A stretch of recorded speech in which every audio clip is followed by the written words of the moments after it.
Hello. Hi. Aaron, I'm sorry we were late. It was my fault. I was coming in hot. I didn't have my life together yet. I was so busy. I just got home like 5 minutes ago.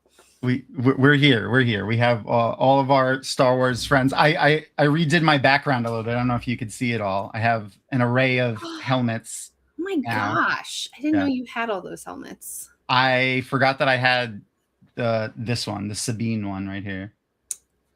So I got Sabine, Bo-Katan on this side, and then Mando right there. I love it. I love it. Well, happy Monday, everyone. Welcome to our rewatch, season 2, episodes 13 and 14. I didn't get to rewatch them this week, so it'll be fun to do that live with you guys. Yeah, but you watched them like a couple of months ago. You guys, I made it through Solo. Oh my God. Obi-Wan. I wanted to watch Solo with you. I'm sorry. And Aaron's gonna be mad at you too. That's her favorite Star Wars movie. I'm sorry, you guys. I was on spring break. I watched a lot of things. That's fair. And now I'm back in Andor again because I couldn't not continue through it. And I remember when I watched Andor season 1, it was just so we could watch season 2, and I didn't. I watched it like all at once. So okay, that's pretty awesome. I rewatched Phantom Menace and Solo. Yeah, I told you she was gonna be mad at you. I told you. Sorry. I'll watch it again. Thank you, Brock. Thank you. I'm totally down to watch again. So we need to do our speaking of our Patreon movie night, which is available to I think I forgot which level. Maybe Rapunzel, if she's in chat, will tell you. But if you check the Dragonmount Patreon, there's a ton of stuff that's available, even to the free level, including our video game servers, the book club, the MAFO questions, getting things early. There's a ton of stuff on there.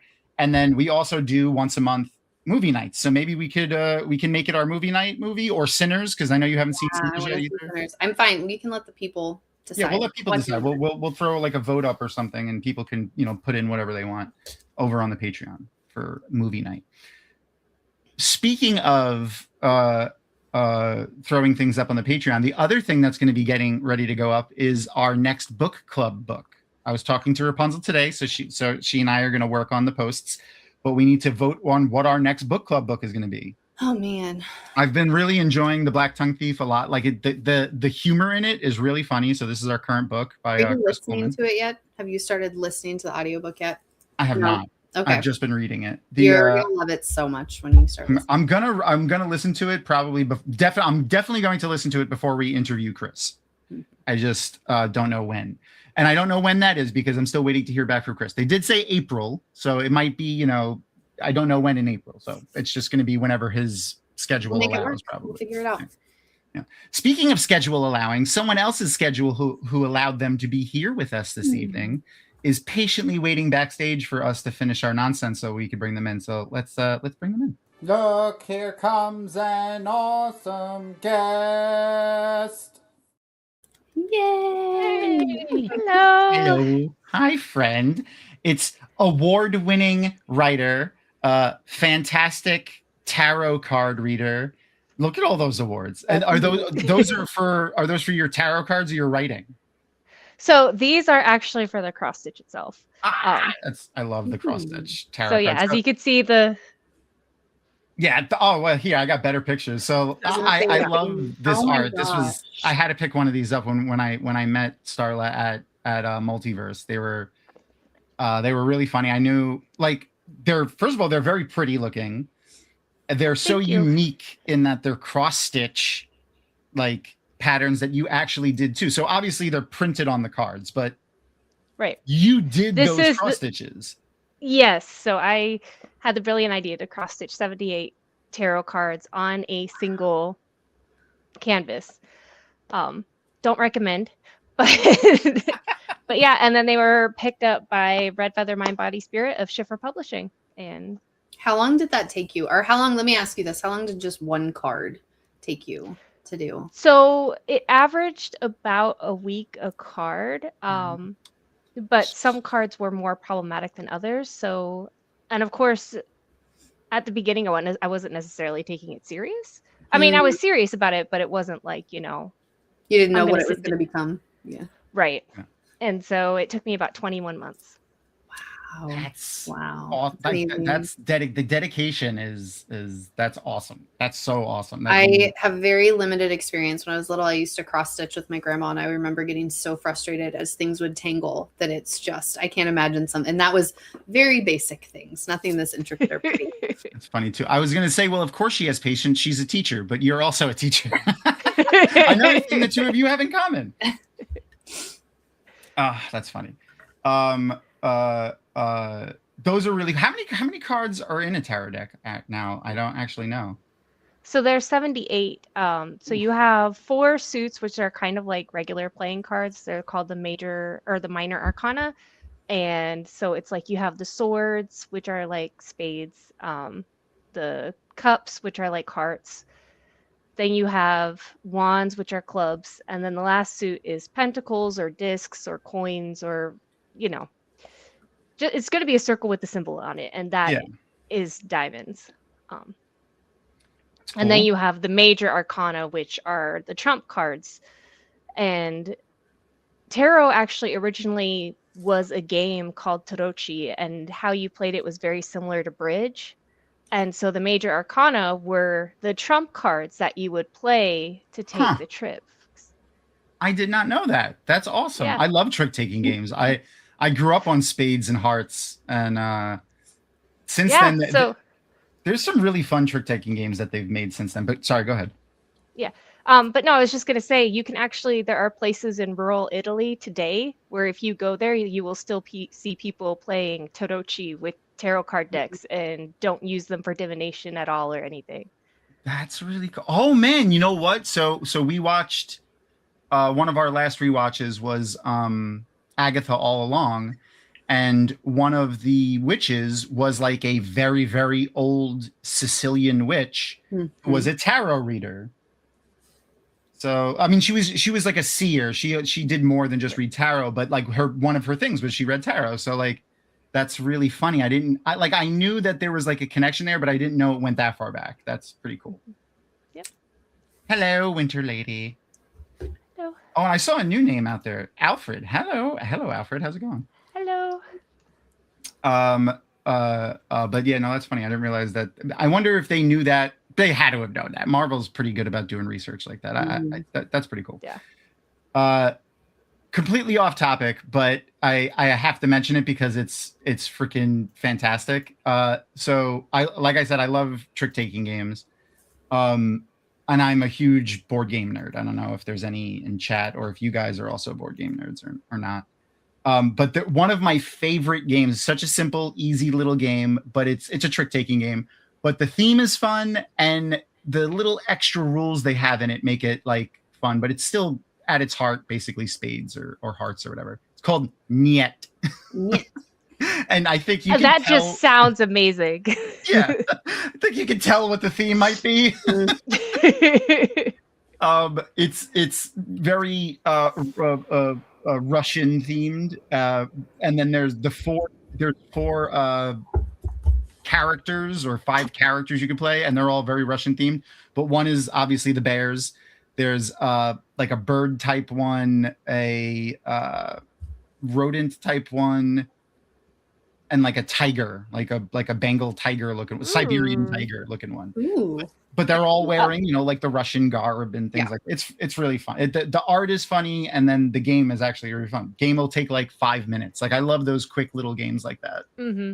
I like big long ones too. Don't get me wrong. I'll play a Firefly game or Game of Thrones or Twilight Imperium. But anyone Twilight Imperium? Have you guys ever heard of it or played it? Never heard it. Minimum Twilight Imperium, minimum with a full table of 6 players. Who all know how to play the game, 10 hours. Wow. Okay. Minimum. Whoa. So we're talking like, weekend. Yeah, weekend. Could be one game, yeah. Okay. But it and if you like that type of stuff, it's like a lot of fun. But if you're not the type of person that's okay with like dedicating like an entire day to doing one activity like that, then you might not like it. But it is a lot of fun because it's like 6 games in one. And it's not one of those games where like you have to just sit there and wait for everyone else to take their turns. Everyone kind of participates in everyone's turns, which is nice. But anyway, Okay. we're not maybe when I come visit, we can try. I have a copy of it too, and I have like 3 or 4 friends that always want to play. But so question, shoot. can you like craft during that 10 hours, or do you have to be completely focused on the game? No, you can, but people do other stuff while they're sitting there too. Like it's not like, yeah, I mean, it's like the things that you have to participate in, but like it's easy to do something that's like, if you can knit or crochet or whatever, and like, mechanical things that don't bother, like you can pay attention while you do other things, then yeah, absolutely. Okay, one of my friends always is sketching and stuff while he plays too. Very cool. Yeah, really fun game though. But anywho's, it is a space game, so that's kind of on theme with Star Wars. Here we go. Nice segue. Yeah, it's all takes place in a galaxy very far away. Speaking of Star Wars, so we're here to watch Clone Wars episode 2.3 and 2.14, so season 2. When did you get introduced to Star Wars, Star? Like when is your first memory of Star Wars? My first memory of Star Wars is I'm like 5 or 6. Had to have been 6 because we just got back from Australia. When ages 2 to 6, I lived in Australia because that's awesome. Wow. And I was at my cousin's house, and I know we had to have watched the first movie first. And this is back before Lucas decided that Han did not shoot first. I agree. Did. Not only did he shoot first, he was the only one who shot. Yes. But anyway, so we were watching the second movie, and I remember right at the beginning, Han finds Luke hanging upside down, and Luke is all injured and stuff like that. And I'm a little kid, and all I see is Luke hanging upside down. And I think it's funny, and I start laughing. And my cousin starts screaming at me at how it's not funny because Luke has been hurt, and how dare I laugh at someone who's been hurt. So that is my first memory of Star Wars. How old was your cousin? Because that's either cute or a little problematic. He's like 8 or 9. And okay, so that's cute. Well, I mean, he was there at January 6th, so. Oh, yeah, we don't hide our opinions here, so nope. Feel free to let yours fly. I do often. So yeah. Anyway, I don't remember this because I don't remember my childhood at all, but my aunt loves to tell the story of how I would just run around and tell everybody. And you reminded me of it yesterday, Crystal. I completely forgot about it. Or last week when we were talking. Her son is now running around telling everybody about Darth Vader. Mm-hmm. I used to do the same thing. Yeah. And when my aunt tells the story, she's like, and Darth Vader comes out with his lightsaber. Like, and she's always emphasizing that. And but apparently that's what I used to do. Although he did when we played lightsabers with our bubble wands again over the weekend. He was Ahsoka this time because he wanted to have 2. So that was a fantastic scene. I also love that. Like, yes, I feel like the people that made Clone Wars and the writers that Luke had helping him on Lucas had helping him on Phantom Menace and the sequel movies kind of fed into that idea that Yoda had like a humorous personality, because they really did more with it, like in the movies and in the cartoons, and I really liked that a lot. I thought that was great. A 600-year-old ancient, most powerful Jedi, like who's also just like a crotchety old man that loves to be funny and tell jokes. I mean, he's been living on his own in a swamp for what, 20 years? Like, it's fair. Hard to like read people after being out of it for like a week. I can't imagine for that long, Yeah, that's entirely fair. Like, though, when you think about it, if he was, so what was he, 900 years old, right? He was 900 years old, or was it 600 years old? I think it's 900. Yeah, when 900 years old you become, see how good you look, like yeah. So does he even really, like, I'm sure the theoretic, you've seen theories of people like talking about people that live for a really long time like that. would he really even experience time the same way we do? Like, is 20 years really that long for him at that point? That's such a weird concept. It was the same kind of concept thinking about the Ogier. Like, that's the same kind of idea as, like, you know, they don't experience time like we do since they live for so long. My question always when we're dealing with like immortals is they always become so invested with the humans that they're talking to. And I'm just like, would they really? No. Like, all evidence like, points to no. Yeah, I would just like, you know, at a certain point, it's like, when do you just stop bother learning their names? You know? Yeah. I mean, I can see, like, it makes sense for Loyal because, you know, he's never been outside, you know, so he's really young. So he is going to invest in everyone he meets. But someone like Yoda, you know, I mean, I guess seeing, you know, investing in Luke because he is like, you know, the last hope or whatever. Yeah. But before that, it's kind of like, is he really going to be memorizing all these people's names? That's fair. I mean, and he's, you know, how many younglings and Jedis and Jedi Knights has he seen over the whoever knows how long he's been a Jedi? So that's a fair point. Noman Garden said the first movie he remembered seeing was with his dad. His dad was a college professor, and they did a weekly movie night with one of the Autoria, and the Empire showed Star Wars before the week. That's pretty cool. So you got to see it a little early. The oh shit! What did I just? Sorry, my whole screen went blank for a second. I didn't do anything. Speaking of Wheel of Time though, and the Ogier. So one thing about Starla is she is a first time-ish Wheel of Time reader, right? Yeah, I'm not sure exactly how to classify myself because in a lot of ways, like, I read these books. I started in middle school, and they were still coming out at the time. I don't remember which one was out, but I do remember having to wait between books. And I remember I read the book like 10 or 11, I'm not really sure. And I remember just being like, it has kind of fallen apart. I'm really confused. I don't know what's going on. And part of that was probably that I had never done a read through before a new book came out. Oh, so that's rough. Yeah. So yeah, just jumping into book 11 being like, I don't know. Literally, like, I don't know who these people are. Because as Robert Jordan goes on, you get more and more points of view. Mm-hmm. Yep. And so I was just really confused. And then, of course, he died, and Brandon Sanderson was coming on, and Brandon Sanderson was like, I'm going to take one book and turn it into 3. And I was like, I don't know about that. I'm kind of like barely hanging out with my fingernails as is. And, you know, it's like now it's 3 more. I don't think so. And so I stopped reading. And I kind of, you know, I thought it was a phase of my life. It was a very formative phase. Like, you know, in high school, I joined Dragonmount. I had a bunch of characters and got one character to accept it. And then you know, the problem with an alcoholic is you never fully invest in any of them. And I moved on with my life. And I do remember when the show came out.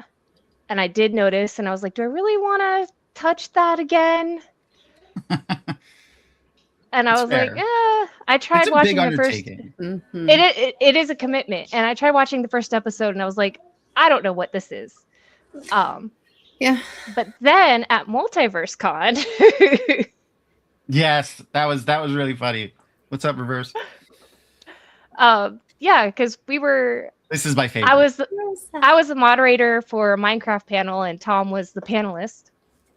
And I tried Googling him, and that was really confusing. If anyone wants to do that, it's fun. Go ahead. Come back in. Tell us what you found. Yeah.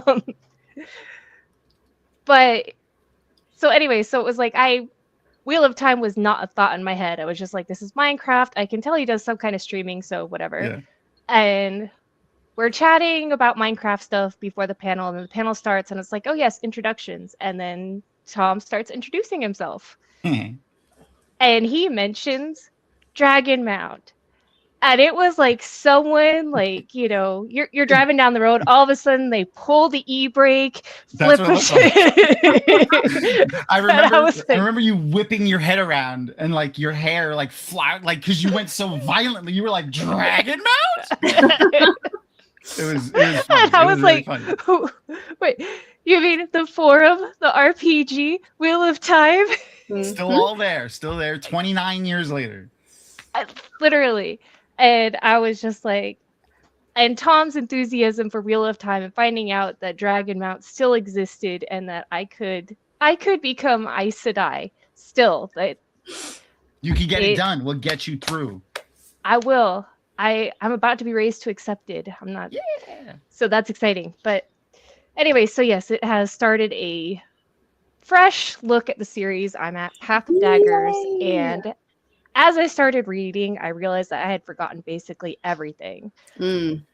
So there are some things, but like right now, I'm on page 135 in Path of Daggers, and I've only remembered one scene.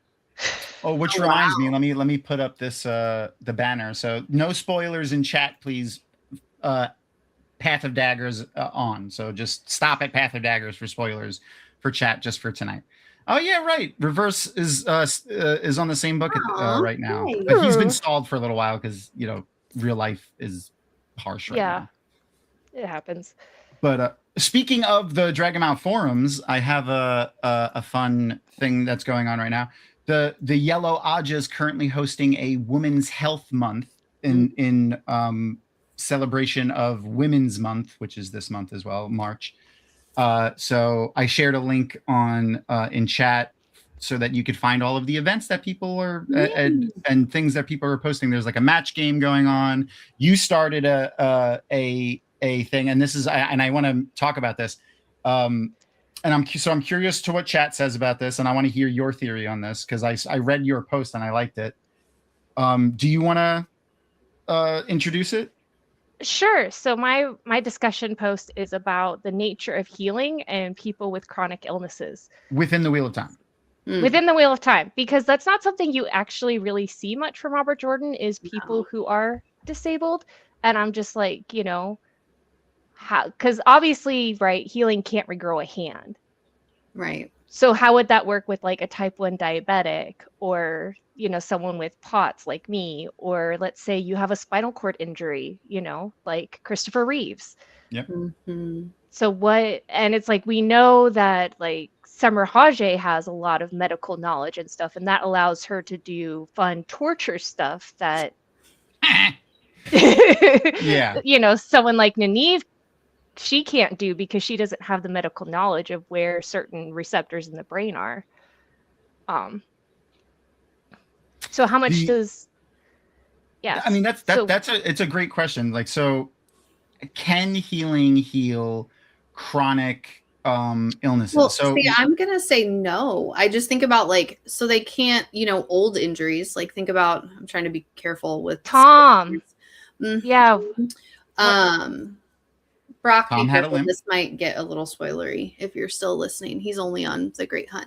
But yeah, that like they can't heal an old injury, something that's already happened. It seems to be like acute things. So I don't know. But Summer Hajj can heal scars. There are some things that Summer Hajj can do and that Nynaeve can do that no one else can do. And then there's I forgot his name. There's the one other person that can heal too. The Ashaman healer. Yeah. Oh yeah. I forgot his name. Yeah. Is it Dashiv? No, it's not Dashiva, is it? No, because no, I don't think so. Anyway, it doesn't matter. They we see some hints at stuff in future things, which are spoilers, so I won't get into the too many details. But like, it does seem like, depending on your understanding of the human body and your understanding of the healing within the one power, you may be able to manipulate things at a molecular scale or a cellular scale, maybe. I would say definitely, yeah. I mean, I think it would have to be someone with a lot of knowledge and talent for it. My only caveat would be is I think they could heal some chronic illnesses if they are things that are basically an organ or something that is operating out of whack, let's call it. So like, what is it? Your pancreas that does stuff for your insulin? Yes. So like maybe there's, like usually there's like something wrong with your pancreas, which is causing the insulin issues for type 1, type 2 diabetes. So there's something that healing can do for that, because it's like it's not technically an injury, but it is something that is not, it's outside of how the organ is supposed to operate. And I imagine type 2 would be easier to heal than type 1 because type 2 develops, whereas type 1 you're kind of born that way. Yeah. So that would be so that's my other big question, is just like, if your default is sick, what can healing do in that situation? That's entirely fair. Yeah, POTS, I don't even know. Like, that's so interesting. Like there's, and then like what's the connective tissue disease? Oh, MCTH? Yeah, I think that's the clinical name. And then what'd you say? I said fibromyalgia. Fibromyalgia is the nervous system one. The nervous system one, yeah. There's the connective tissue one where people have like hypermobility and hyper. Oh, yeah. Oh, is that Ehlers-Danlos? Yeah. That's it. Ehlers-Danlos syndrome. That's the one. Yeah. Like, like how, because that's like a genetic issue, essentially, could they fix that? Like, I don't know. Like, that's a really difficult thing.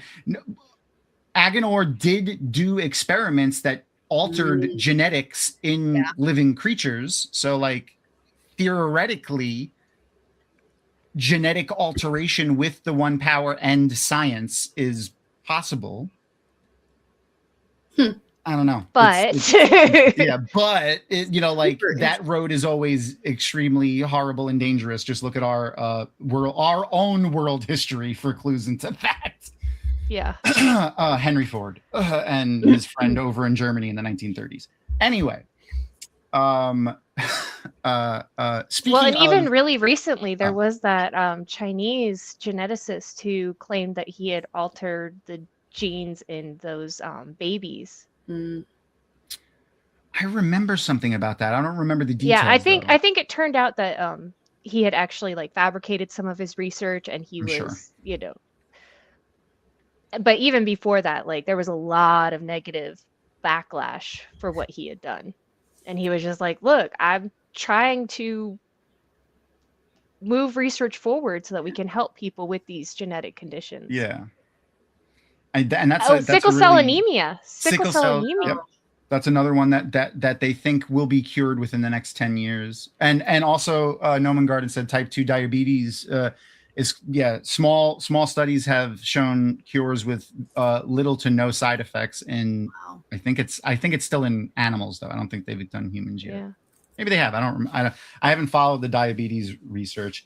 The one medical research thing that I've been following pretty astutely for the past few months is the cat. There's a cat one that's been working its way through the trials. Started in Japan.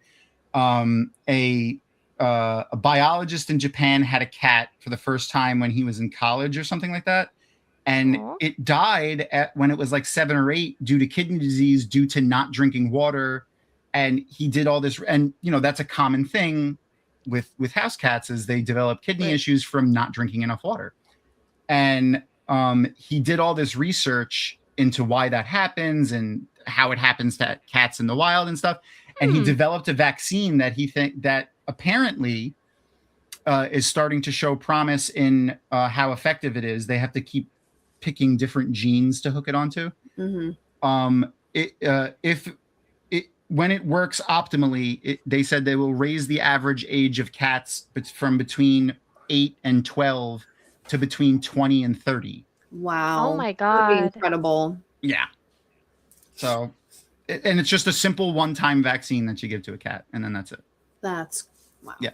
And it could even cure early stages of kidney disease in cats as well, which is really cool. So hang on a second. If like, is this messing with the cat's genes at all? I don't know. Because potentially like their kittens might have some of that same protection. Exactly. Well, you know what it does? They hook it onto a gene.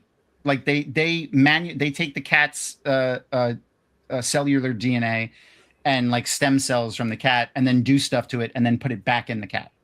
Oh, So it's probably some sort of gene therapy. Yeah. But yeah, me too. I had, I mean, that's eventually actually where's my Luna picture? I don't know where I hung it on the wall. That's what took out our past producer. Aww. He was 20 or 21 years old. Wow. But he lasted a long time without the kidney disease because we just were like, I don't know how we got him to drink water all the time, but he drank water all the fucking time. Anyway,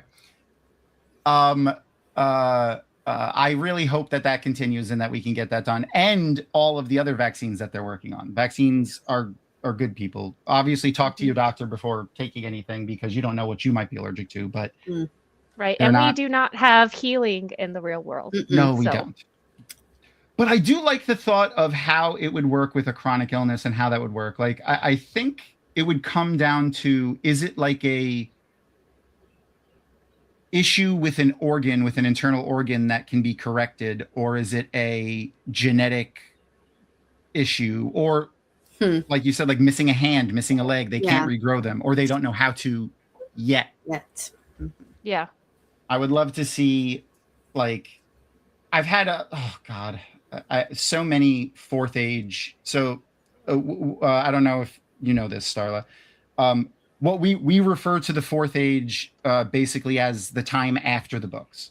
Mm-hmm. So often, people will have fourth age theories and things like that. I could see them doing genetic. Well, you even get glimpses of the fourth age in the books themselves, where it's like you have the prophecies from like before, and then all of a sudden you'll get this random like thing about the dragon, and it says it's from the fourth age. And it's like a philosophy book from the talking about the dragon. That was always my thing. I remember I never got a chance to ask Robert Jordan about it, and I don't know if anyone else did. Maybe someone in chat can look in the interview database. Because in the books, like those prophecies in the beginning of the series, in the beginning of the book, would start, like you said, to referring to themselves as a fourth age, like story or prophecy. Mm-hmm. And I always wanted to ask, like, does that mean this is somebody like telling the story in the fourth age? Does that mean like the good team wins the last battle? But I never got a chance to ask him that before he passed away. So. But that would have been an interesting question to ask, and I wonder if anyone asked it. What do you think, Starla, in your ignorance of how the series ends? My ignorance. So it's kind of tricky because the problem with doing like glimpses of the future or flashbacky things is it does lower the stakes a little bit. Yeah. Because it's like, right, if we're getting things written down in the fourth age, then we know that the Dark One didn't win. Oops. Because the Dark One just was going to destroy everything. Yeah. But I always liked it. I always anytime I saw something from the fourth age, I was like, oh, it's a little Easter egg. Yeah. It's like, it gave me hope, especially when when Rand is put in the box. Oh my God. I could hold on to it's like before there were 14 books, it's like when it was just, however many, and Rand is in the box, and I'm just like, okay, look, I have something from the fourth age. I know he's going to be okay. And I needed that to get me through Rand being in a box. That's fair. That's a good point. And because that half a book with him in the box was just horrible. And like, oh God. Yeah. I know. Speaking of putting people in boxes, last week we saw, wow. Last week there was a Jedi so Ahsoka loses her lightsaber, and I forgot his name already again. He has a weird name. They're like the lightsaber teaching Jedi for like the Padawans and the younglings was helping Ahsoka find her lightsaber. And I reminded everybody that we see him in The Acolyte, frozen in whatever he's frozen in like a box of No, wait, Amber. you see him in Obi-Wan. I feel like. Yeah, Obi-Wan, not the Acolyte. Yeah, I It's just Obi-Wan, not Acolyte. watched that. Yeah. That's what I meant. Yeah, my bad. Because Acolyte is way before any of that. Yeah. So it's Obi-Wan, not the Acolyte. I'm sorry. But and that made us all sad because that means he's probably not healthy. No. All right, I'm gonna get ready to press play on our video, and we're going to be. Okay. I'm gonna share the. Erin will share the link in a second, and I also copied the link as well this time so that I can share it as well. We're going to be we're going to share a link to our Discord, which will give you the information on how to join our watch party, so you can join the watch party and watch along with us. Did Erin share it? No. Okay. She's probably not listening or not at the computer at the moment. So I will share it.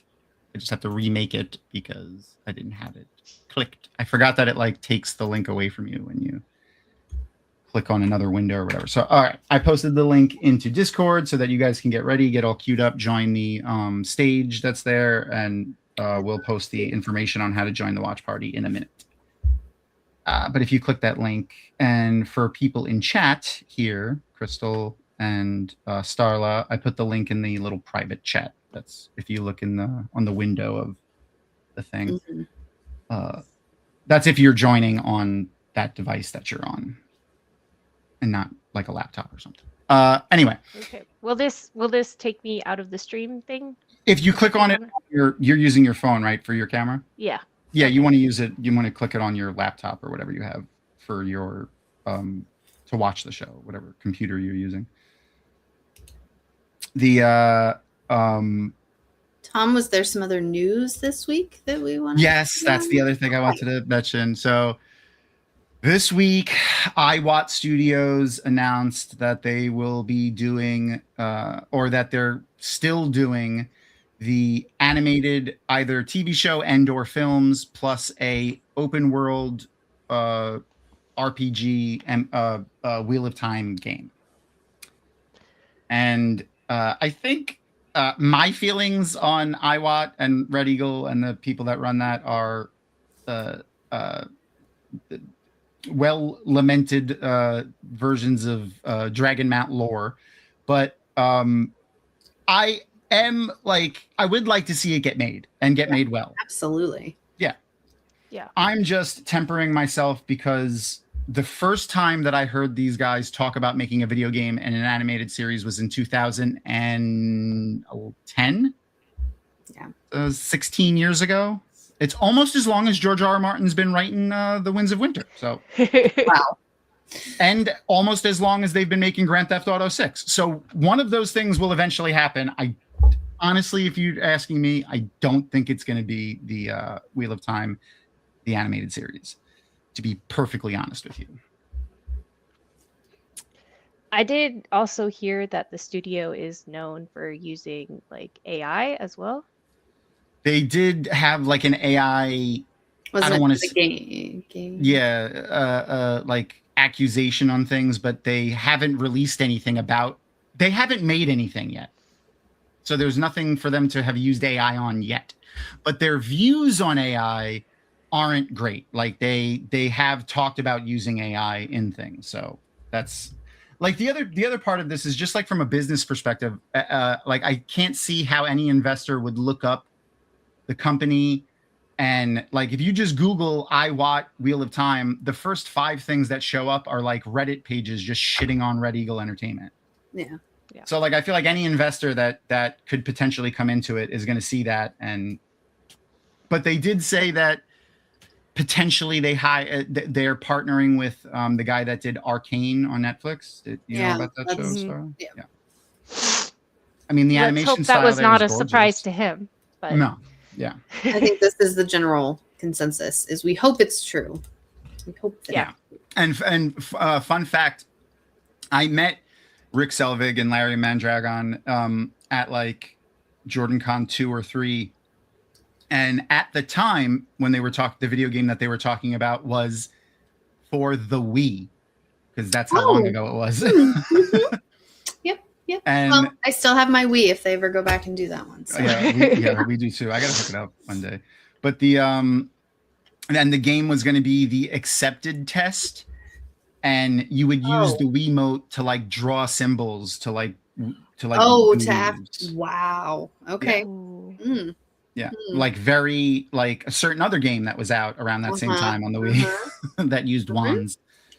But yeah, I don't know. I don't like honestly. Do you guys play open world RPGs? The last one I played was City of Heroes, City of Villains. Oh wow! I played the shit out of that when it came out too. I loved it. Oh my god! I had like 20 alts. So yeah, alcoholic. Oh yeah, me too. But no, when Wings first came out, I got a lucky drop. I was like my second, or as soon as like with Wings came out, they did the update. I logged in. It was like my second kill, and I got Wings. And people offered me. So jealous. And I was like, absolutely not.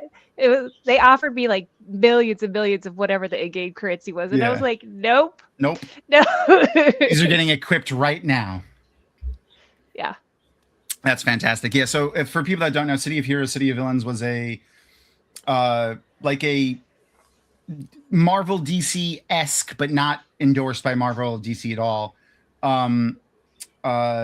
MMORPG where the character creation was like unmatched. Oh yeah, but it was also like 30% of the game. Like a lot of people just like playing with the character creator in that game.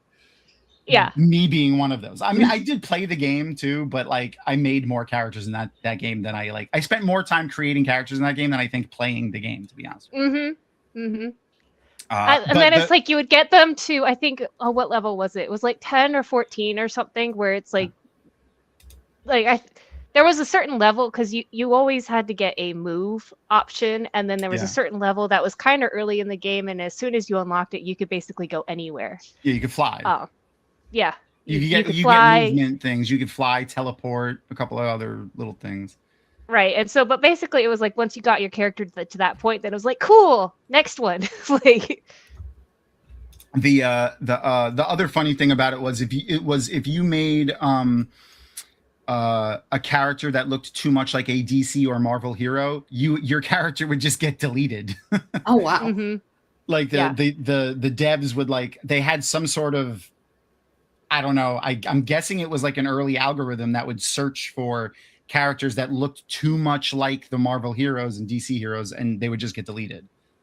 Yeah, and even like names as well. You had to be careful with names.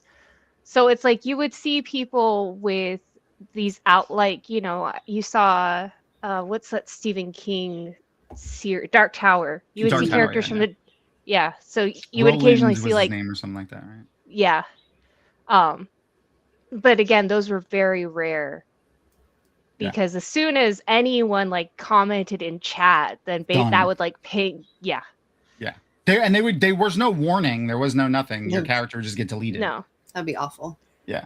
But so it was like everyone kind of like, had go around, it'd be like nice costume or whatever, because it's like you didn't want to trigger it. And then if someone did, then, it's like people would be like, oh, shut, like the instant pilot. I liked the community where they were basically trying to trying to get one past the developers, not like they didn't rat people out more often than not, which was really good. The speaking of video games and us playing video games, one of the segments that we started doing just before we watch our shows for the week is what are you watching, reading, playing, doing right now? Just what is something that you've been consuming either in media or a hobby, just for yourself, just for funsies recently that you'd like to share? Starla, you want to start us off? The Path of Daggers. Where did you say you were? I'm on page 135. So right now, they've just done the Bowl of the Winds, and the Shanshan attacked, and Elaine is trying to unravel the gateway, and then the Shanshan are attacking through the gateway, and then Avienta and Brigitte are, being badasses like they are.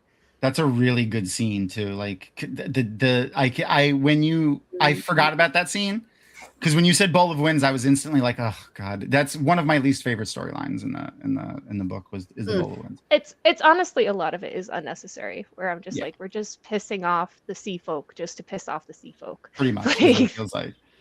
But a lot of the scenes that we got, a lot of the things that we got because of that storyline, like their adventures in Tanchico and when they were tanning on the beaches of Tanchico and that fight, that specific scene, I felt the tension as soon as you reminded me about it again. Like I could feel the tension of her trying to pick it apart, Avienda trying to explain how to do it, and them all fighting all at the same time was such a good scene. Yeah. That was one of the things that Robert Jordan did best were those like highly chaotic combat sequences.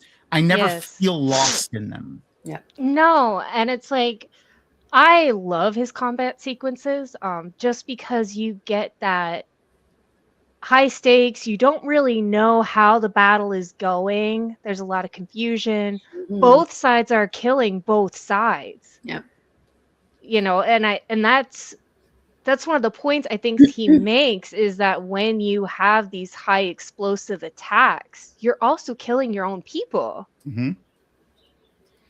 And as a veteran of the Vietnam War, and a helicopter gunner as well, like he saw some shit, and I'm sure a lot of that is reference to a lot of the war and combat scenes are references to real war and combat stuff. Not just that he saw, but like famous battles and things like that. He'll often model a lot of the larger scale battles after famous battles. But those scenes where you're down in the thick of things and like really seeing the nitty gritty parts and the dirty parts of fighting were like some of the most powerful scenes there. Also, I love that he uses like the sword, like he's never overly descriptive. And then Lan lifted his sword at a 90-degree angle and deflected it off the left side of the blade. No, Boar rushes through the weeds. Yep. Right. Everyone just imagines what Boar rushes through the weeds means, and that's it. And we all have different ideas of what that is. I love that's my favorite part about those fighting scenes. We would all, my friends and I would always, we're such what nerds. Do you think that is? No. We would make up our own like sword form names for things, and it was. Did you use actual foam swords, wooden swords, or pool noodles? Oh no, we're dumb. We use stickball bats. Yeah, we're dumb. That's great. Yeah. The like pool noodles and stuff are too light. The like sticks, you never find a good enough one, and they're always different sizes, and no one ever feels like they're even. And then like the cardboard tubes break. Stickball bats just worked perfectly fine. Yes, we broke our fingers occasionally because they don't have any kind of guards or anything.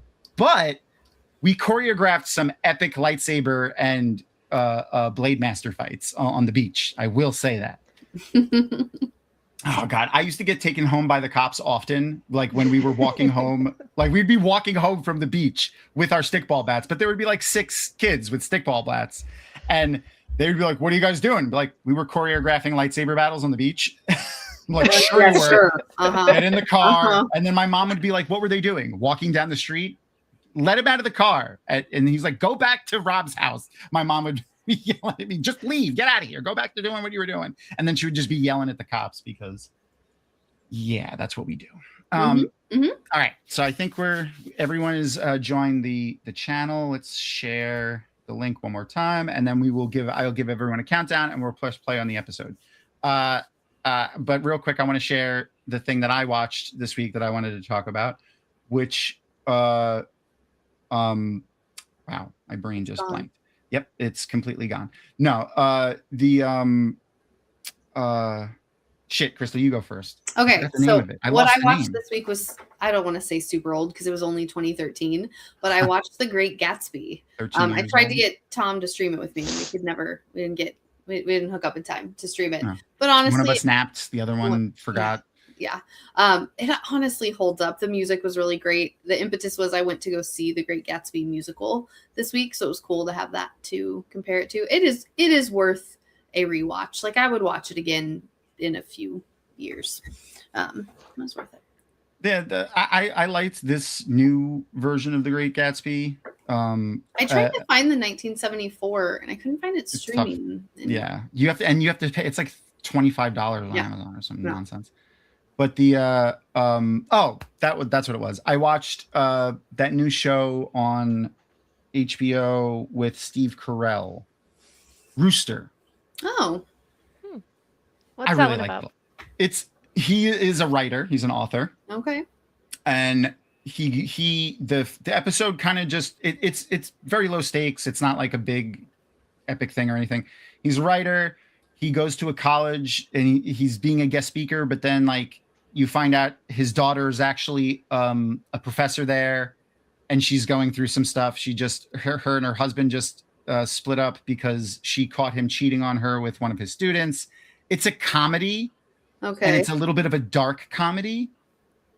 It was really fucking funny though, and I wasn't expecting it to find it as funny as I did, because like I haven't really found Steve Carell like super duper funny since like the first 4 or 5 seasons of The Office. Yeah. And then like he kind of just petered out for me.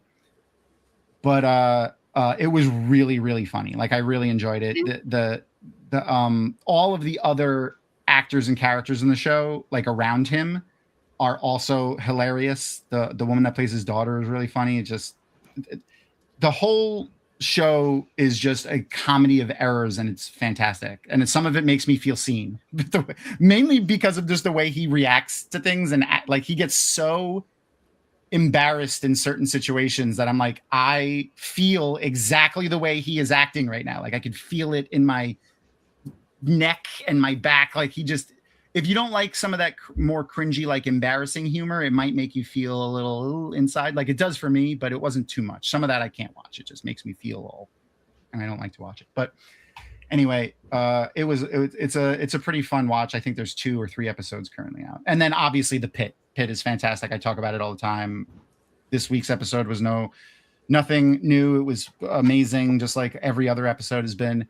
The only thing is, they've done some pretty hard swings out of left field with some twists in this season, but I still feel like this tension underlying the entire thing, waiting for something big to happen. Like that's just how I feel watching it. Like something is going to fucking happen and it's going to be bad, but I don't know. Something it better happen. Yeah. I hope something good happens, but it feels like there's a tension just underlying everything. Anyway, I'm going to give everyone a countdown and then we'll press play on the episode. And if you're in the watch party, again, you don't need to do anything. You just kind of hang out and watch. You could adjust the volume yourself over there. And I do have the subtitles on. All right, here we go. 3, 2, 1, and play. And it's going. Cool. The tagline in this one is funny. Fear not for the future, weep not for the past, because it is like reminiscent to the Jedi. Yeah. Don't, fear leads to the dark side, stuff like that. Mm-hmm. Yeah. Which is like, very Wheel of Time, Aes Sedai, like. Mm-hmm.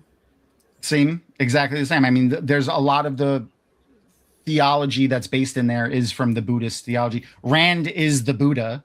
Like a lot of his story mirrors the Buddha story. And then there's a scene at the end that really makes you think Buddha when you see Rand. You'll see when you get there. It's in the last book. All right, cool. Not a spoiler. Don't worry.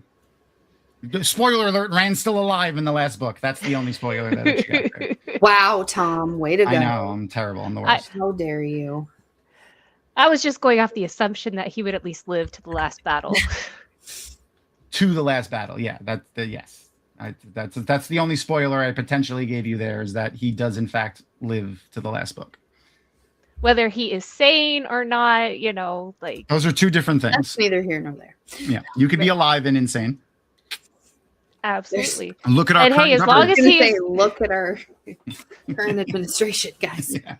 Both alive and insane, even as much as I wish them not to be. I'll let you decide which one it is. Mm. So this scene right here, where he was talking to him in the elevator, and he was like asking him about the Duchess, like, oh, what was between you and the Duchess? I told you last week I rewatched like all 3 of the prequels, like the whole week. I basically would start Phantom Menace, play through Revenge of the Sith, and then just start Phantom Menace over. I watched a couple. So yeah, as my son got into wanting to know more about Vader, which led to he used to be Anakin, and we started going down the rabbit hole. So we watched the first 2 again. I know everyone has opinions about the prequels. I'm fine with them. My only thing with the prequels is everything kind of hinges on Padme and Anakin sleeping together. Yeah. And I am so sorry, Hayden Christensen, but it was Natalie Portman. How hard? That is the one thing. It's just like, that is the one thing I will say about the prequels is I do not believe those 2 people. Is it because she's a 10 and he's a 6? Well, it just they don't have chemistry on screen together. Because he was a creeper. He was so problematic. Yes, so obsessed, and just you thought he was going to wear her skin, not love her. Yeah. Oh, also, as a reminder for our fantastic guest from last week, only because the costume is currently on the screen right now. So good. Of Duchess Satine. The lovely Redfield was here last week, and that was her fantastic costume. Just to remind everybody. That is an amazing cosplay. So good. She's such a good cosplayer. She's absolutely insane. And I got rid of most of the other. I got rid of all of the other pictures, but I'll share them with you later. She's if you like cosplay, oh my god, you'll love her stuff. Fantastic. But anyway, the elevator scene where he was confronting him about Duchess Satine reminded me a little bit of this scene where Obi-Wan was confronting Anakin about Padme. Basically, the roles reversed there a little bit. Yep.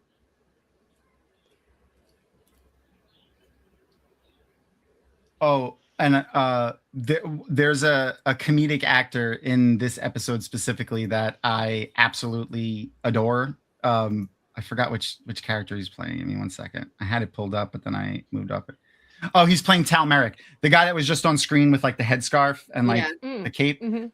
He's playing that character. He also played another character in Star Wars. Hold on, I got a video queued up.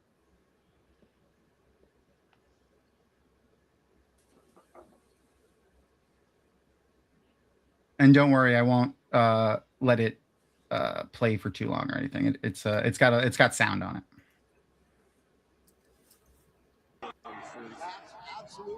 That's him right there on the right. He was the pod racing announcer in the Phantom Menace. And it was nope. Oh, I closed the thing. I'm so silly. It was Greg. His name is Greg Proofs. He was on Whose Line Is It Anyway? And a ton of other stuff. He's a really funny comedian. I have a picture of him, but I just closed it because I'm a dummy. Whose Line? So much. There it is. That is. I'm sorry if you can't laugh while you're watching Whose Line Is It Anyways. There's something wrong with you. So that's him right there with the headscarf. That was just talking a second ago. So that's him in the blue suit there on the left next to Wayne Brady. Yep. Okay. Oh my gosh, I love that. If anyone remembers Whose Line Is It Anyway?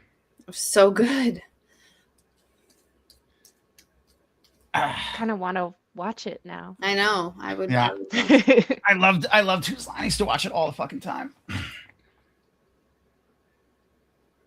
So when did you watch this like as it was coming out, Starla, the Clone Wars originally? Sort of. So for a brief period of my time, I had to move back in with my mom. And then after my sister and I moved out and like my parents got divorced, she got remarried, and then her and my stepdad, they adopted 3 kids. And so they were, middle schoolers at the time, and they were really into Star Wars. And so they always had the Clone Wars on. That's awesome.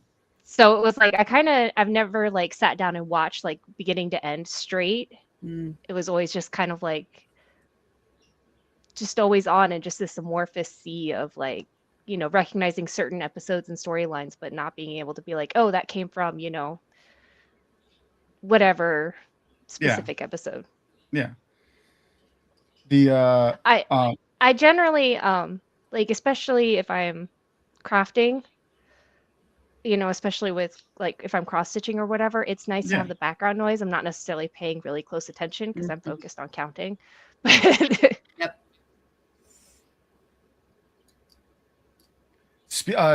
So Crystal, you watched Solo this past week. I don't know if you recognize the ship that they're flying on currently when they showed it flying through space. Looks a lot like it's very similar to what's his name ship from the Crimson Sun. The guy that, what's his name from Solo? Paul Bettany. I can't remember his name. Maybe Noman Garden or someone in chat will say it. If Glenn was there, he would have said it probably. Brock would if he was paying attention. Yeah. I forgot his name. Paul Bettany's character from Solo. It's just my brain has too many names in it. Someone in chat, Google, please. Yeah, Dryden Voss. There we go. Thank you, Erin. Erin, see, I should have said Erin will remember because that's her favorite Star Wars movie. She does. I also really enjoyed that movie.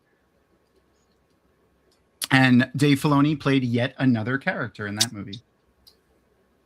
He was the 6-armed little blue monkey pilot guy that flew the ship. See, this is another thing that I love that Clone Wars does is they really do a good job. Like, I don't want to say they genre flip like mid-episode sometimes, but it really does feel like they do. Like, this is a horror movie right now. And we're going to see why in about a half a second. But, like, it's basically a horror movie. Like, the direction and, like, the cinematography and the lighting and the choices that they make with the music and the sounds are just really good. Whoever did the show running of this was just a genius. Oh, Dave Filoni. Who would have thought?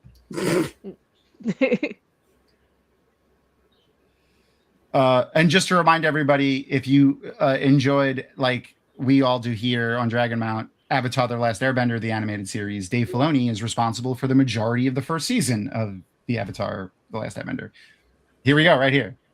How freaking... This is... Yeah. You hear the music, like... And pretty dark for a children's cartoon. That robotic spider was just puppeting a dead body. Yep. There have been a few times I've questioned my parenting choices in the things that I've let my son see. He's for reference, he's pretty young. Yeah, I left an episode of Obi-Wan playing. Like I had been watching it. I meant to turn it off and I didn't. And it's the scene where like Vader's being put back together and he was just standing in front of the television staring at it. And he was upset. He was like, I'm not scared. I love Darth Vader. And that's when he wanted to know all about Darth Vader. All right. That's pretty cool though. I don't think I scarred him. We'll see. I've already been convinced for a while. If it makes you feel any better, Obi-Wan is only TV 14. So at least it's not like it's TVMA. Only 10 years. Right. Yeah. So I actually my mom, we were very sheltered about what we could watch. And like, I remember we could read anything. Like I remember I got into Michael Crichton when I was in 5th grade and there was a group of us in the class and we would just trade Michael Crichton books around. And so it was like, all of a sudden, one would lean over and be like, hey, look, it was Congo, that opening scene. And he's like, his eye just popped out, and the teachers are just letting us do this because, hey, we're reading. Like, but when the Jurassic, and the Jurassic Park movie came out, and it's a big deal. And of course I wanted to see it in the theaters. And my mom was like, I got to see it first because I know people die. And I was like, oh God. And she came home and she was like, you cannot watch it. And I'm like, but it's Jurassic Park. Like my son's already seen those too. Yeah. Well, and that was the thing when it finally came out on VHS, right? I'm like in middle school at this point. And every time someone dies, she covers my eyes. Oh. And I snuck over to a friend's house and I watched it. And I was like, really? Like, that was it.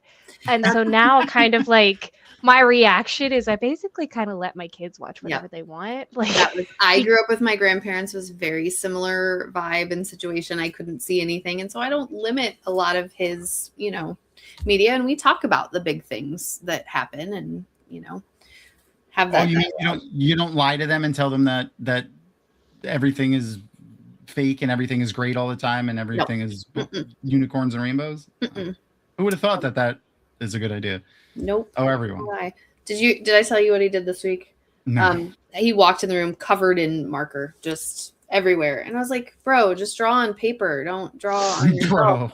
And he goes, but you draw on yourself, and points to my tattoo. And I was like, oh, touche. I'm sorry. Carry on. Like, you are so correct. Absolutely not. Touche, my friend. Touche. Yep.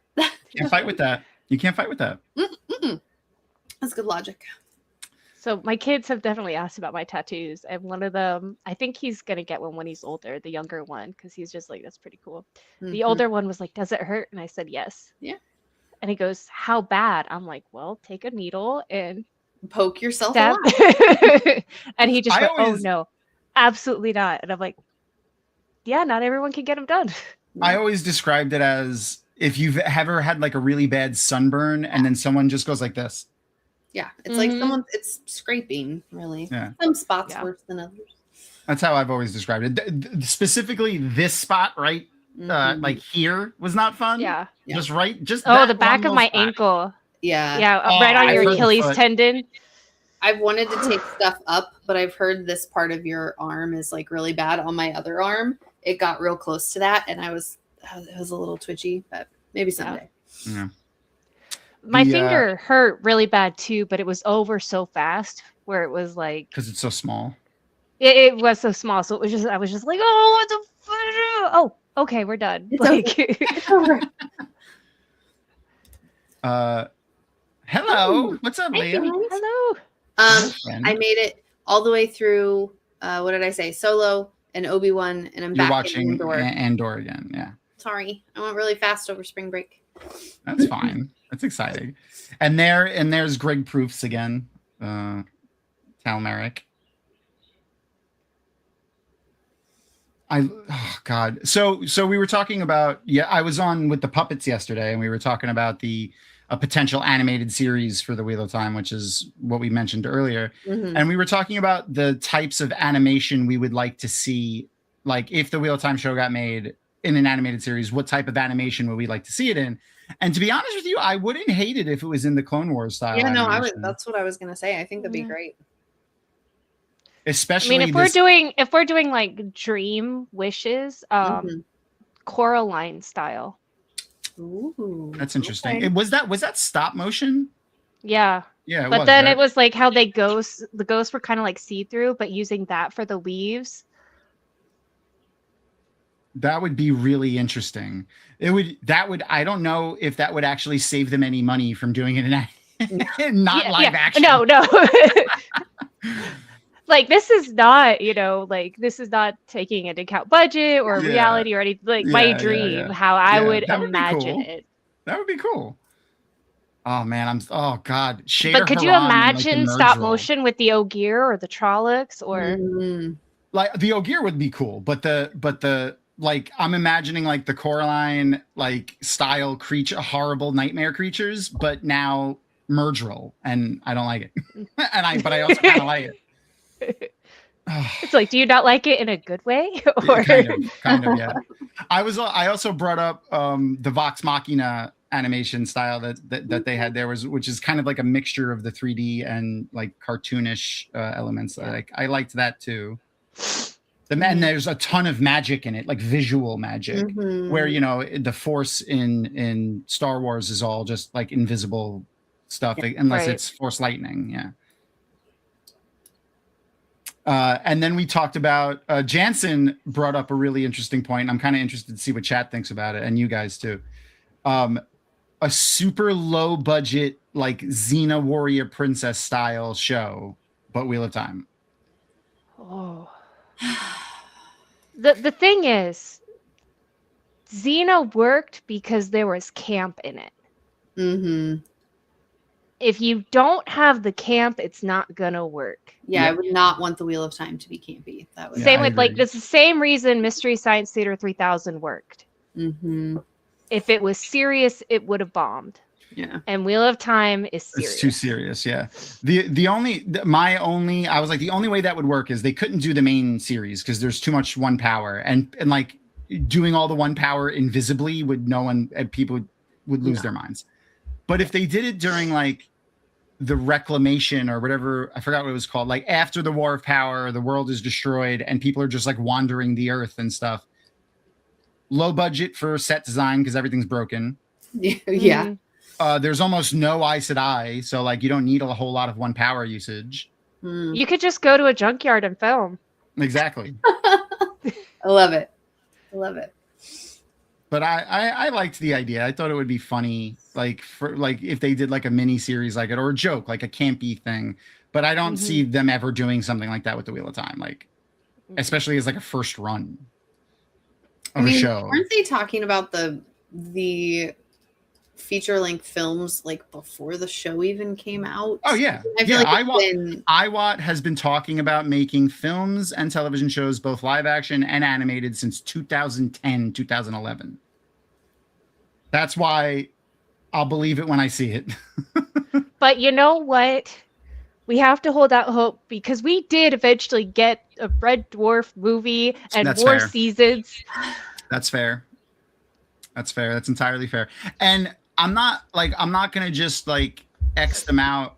Like if they make it, I will watch it and I will give it a try and I will be honest about it and like I will not let my feelings on their past actions color it, because any sci-fi fantasy that gets made and is successful just makes it more likely that we'll see more sci-fi and fantasy get made. So. Yeah.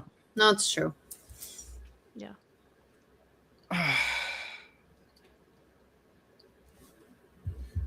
So do you think they're just trying to confuse them, or do they obviously they both really mean it, right?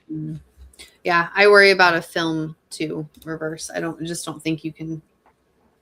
Yeah, no. The idea was they wanted to do films combined with television shows. Like they would do one or two seasons of a show and then culminate that with a large film, like to be like a big, kind of like what thing. Demon Slayer is doing. Yes. The anime Demon Slayer, for those who don't know. Yeah. Which that format has been really nicely done. How they've handled Demon Slayer to so it's like they'll have a movie and then that gives them time to focus on making the series just right, and then they'll do a movie and the manga at the same time too, right? Right. It gives the manga artist and writer a chance to because that was the problem. Because a lot of times when you outpace the source material, then it just takes random left turns and it starts going downhill, which is why I didn't get into the Game of Thrones series, because I'm like, I have watched enough anime and I know his writing pace. I'm not gonna. I'm not gonna get my heart broken. Oh, that's fair. Did you hear the little Darth Vader theme that played after you killed him? Yeah. Mm-hmm. It was just a tiny little bit of the Darth Vader theme. And obviously also right after he said, if whoever kills me is a cold-blooded killer, and then Anakin killed him. Cue Anakin being a cold-blooded killer. Duchess Satine also said something poignant there. For someone who, I forgot what she was saying it to Obi-Wan, but it really applies to all the Jedi. Someone who, preaches like a peaceful philosophy, you often go around unceremoniously fighting people with your lightsaber or something like that, she said, which I felt was pretty poignant. Yep. God, he's so creepy looking. They enforce their peace. And they follow the issue that I've always had with the Jedi is they stopped listening to the Force and they are following their own created dogma of what the Jedi are supposed to be instead of following what the Force is telling them to do. Right. They lost that. Yeah, which is the last one to do that was Obi-Wan. Was Qui-Gon Jinn. Qui-Gon, yeah. Eventually Obi-Wan does it too, but that's way later. Too late. after Order 66. They just get wrapped up in the politics and the political power, and I think Wheel of Time does that message better, though. Yeah, Wheel of Time does do, yeah. I saw a comment on Reddit where it's like, I couldn't get into the Wheel of Time because it's supposed to be this battle between good and evil, but all it is politics and this. And I'm like, yes, thank you. That's the point. Congratulations, you understood the message. You reached the point. That was the what I said I liked about the and we're gonna let the episode play directly into the next one, so don't worry about it. We're not skipping any recaps or anything if you're following along separately. Oh wait, hold on. I got to see what the thing is. In war, truth is the first casualty. Oh my God. Oh my God, how apt that is. Can we just like start sharing that on social media right now? Like, a week ago. Oh, speaking of a little aside for everybody, a little positive news that came out of the our government today. Speaking of truth in war, the Supreme Court overturned the order that Pete Hegseth put on the press to coming into the DoD. Yes, I saw that. So the press is allowed back into the Pentagon again. It's unconstitutional. Which was obvious that it was unconstitutional. Like, yeah. So the truth will hopefully return to the Department of War. It was crazy. I went to this community training, I guess, over the weekend. And one of the things, like all these conversations that we had where it's like, well, legally, this is what should happen. But then like no one's really like, just know that like that's not what's happening. And you are, putting yourself at risk and whatnot. But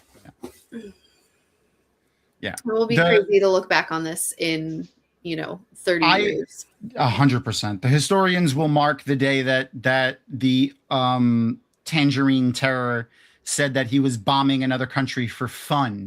As as the time that that he revealed himself to be a sociopath. And that people still supported him. Yes. And it's made excuses for him. It's especially poignant with us watching specifically Clone Wars right now, because it's quite literally a 1-for-1 of what's almost of what's going on right now. Is specifically Emperor Palpatine quite literally created the Separatists and their coalition and their war against the Republic, and then created his own secret army, which he has full control over, and then triggers them to take over the government. So like there's a lot of my friends' parents were with us and they were like, this reminds me so much of like the grassroots organizations in the 1970s. And I was like, how are we back here? Yeah. It's ICE is in airports now. Yep, I saw that. Yeah. Yep. There was an incident in San Francisco earlier today.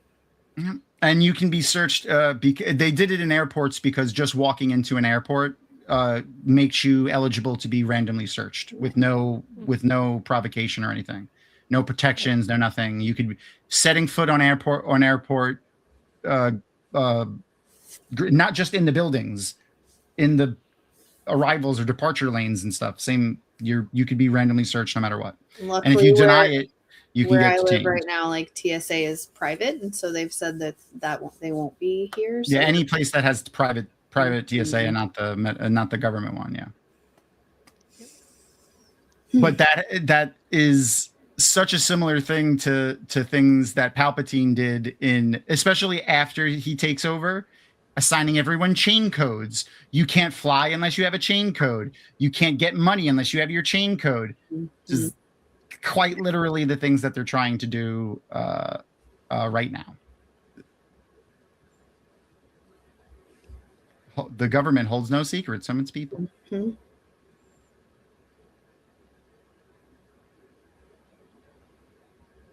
Picasso mural of Satine? I missed it. Oh, That's fair.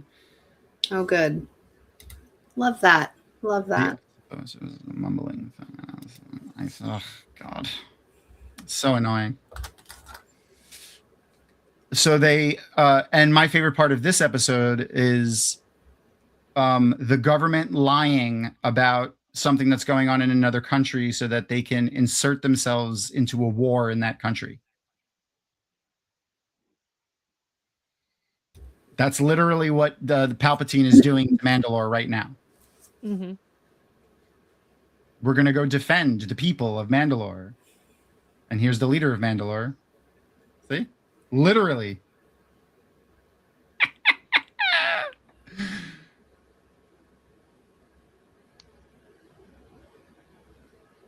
And I'm gonna reshare with everybody Starla's a link to Starla's tarot cards, just in case anyone missed it earlier when I shared it,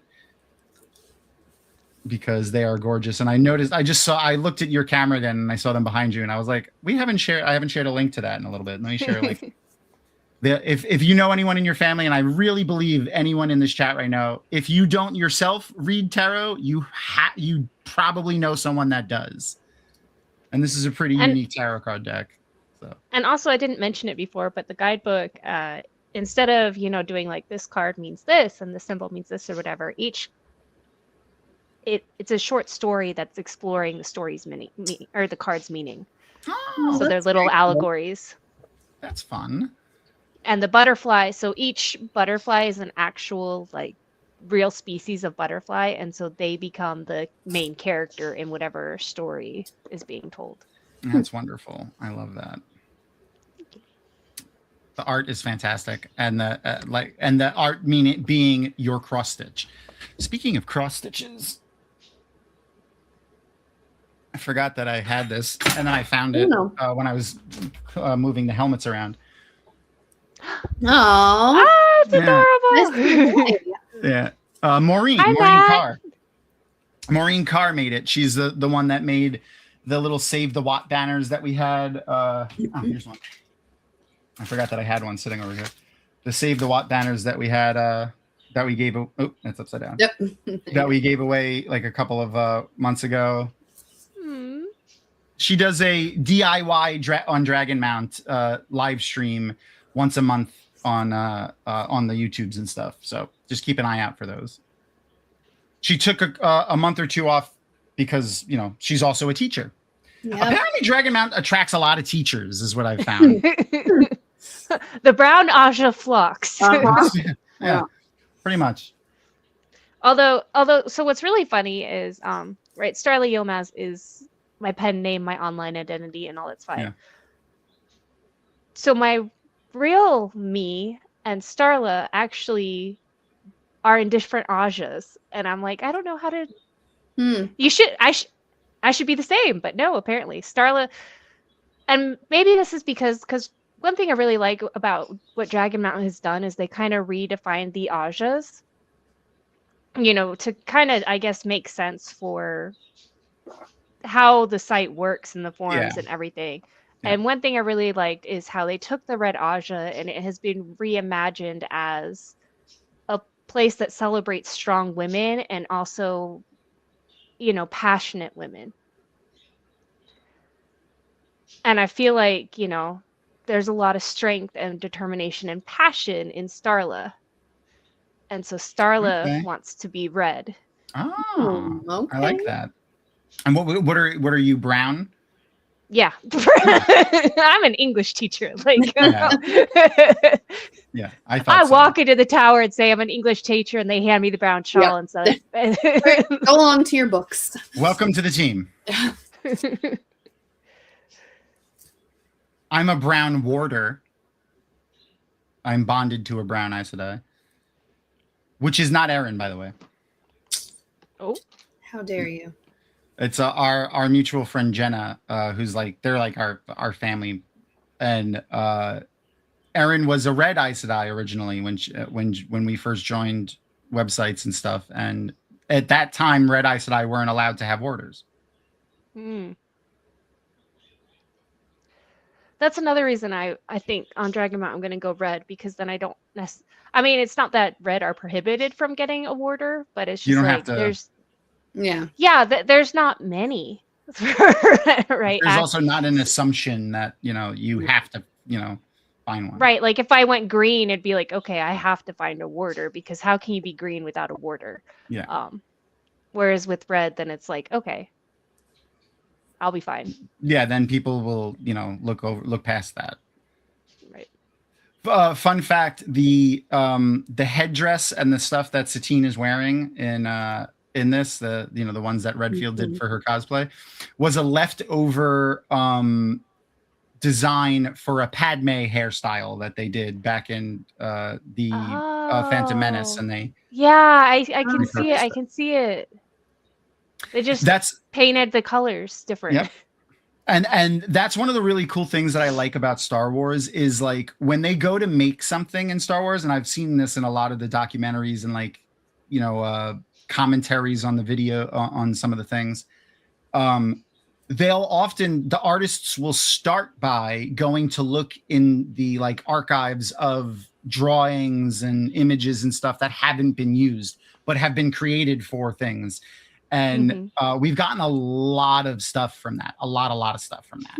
Like the ships have, like a lot of the ship designs have been sitting in the Lucas archives since 1970, whatever. Like even the ships that we're still pulling out now are things that have been sitting in the archive, and then the artists put their own kind of spin on them. Right. But that actually makes sense as to why.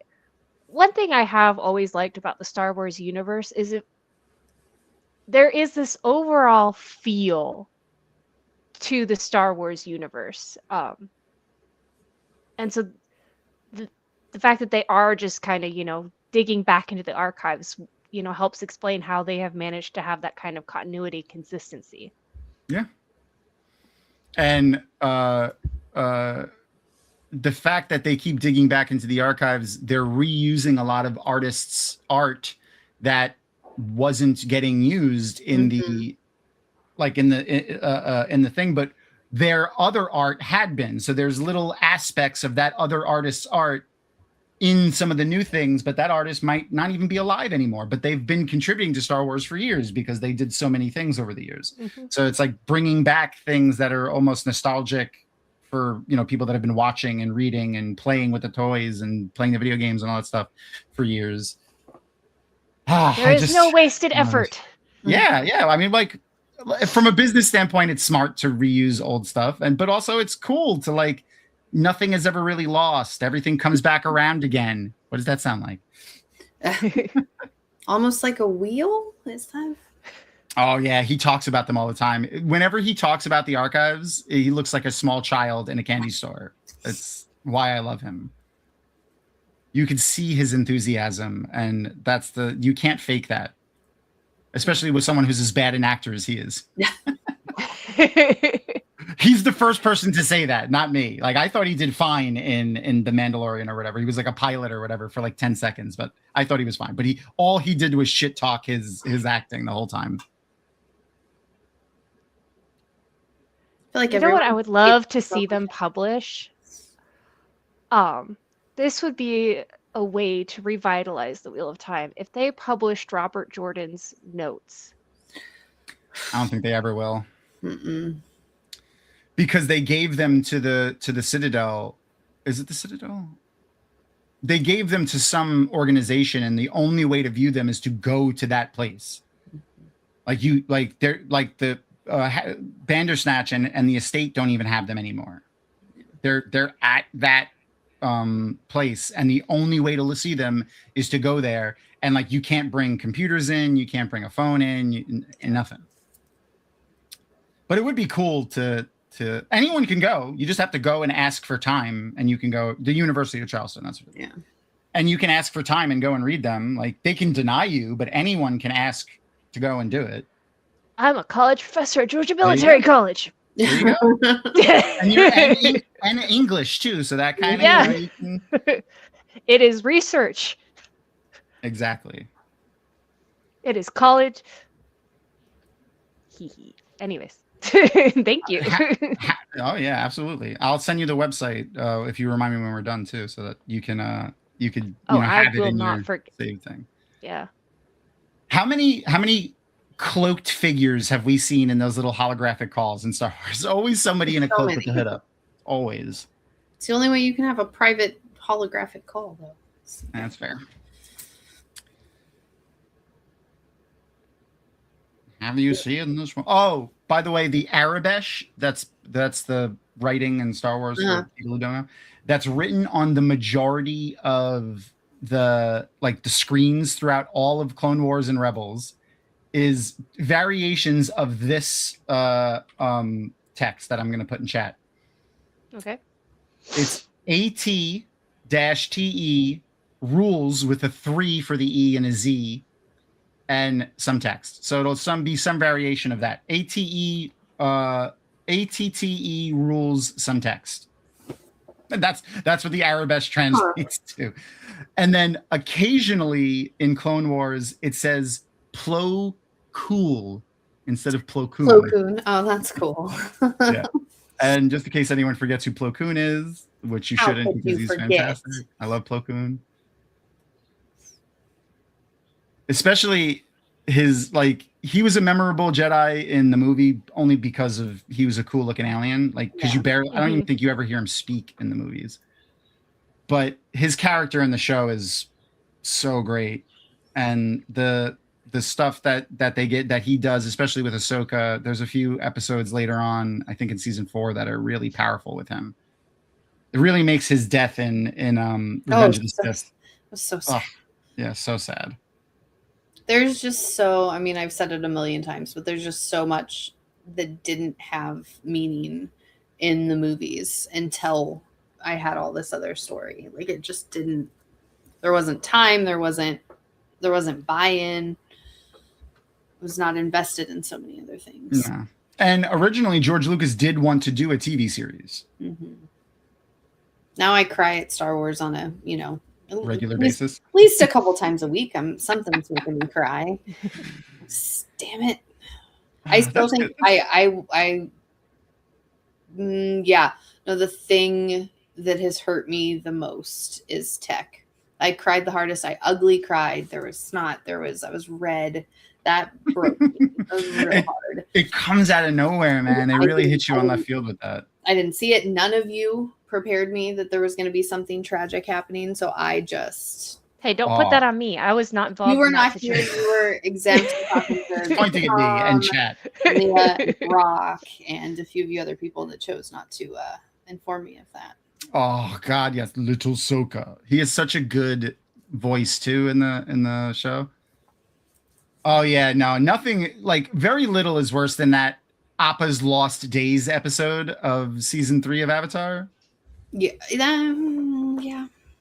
Okay, but I was so much more prepared for the things that happened in Avatar, even just emotionally. I'm not saying you had to tell me that Tech died, but you could have been like, "Hey, something big is going to happen." Get tough. Yeah, no one told me that it was going to be. Have your tissues for this episode. Yeah, just a little, hey, this could be bad.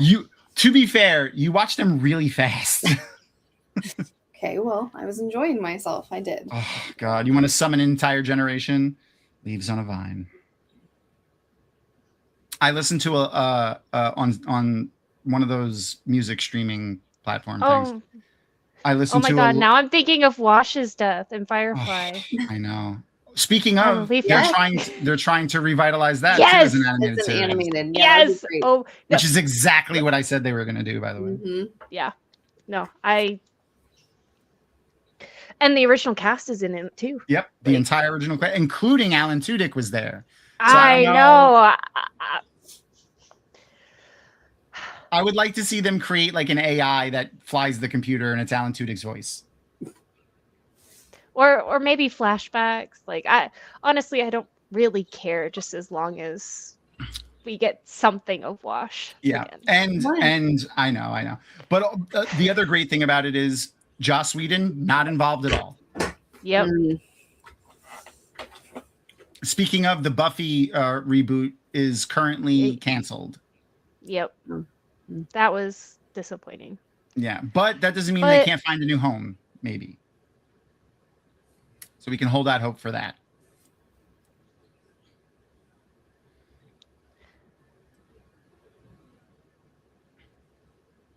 And here's, you know, the evil part of the government being like, you were just a tool. Yeah.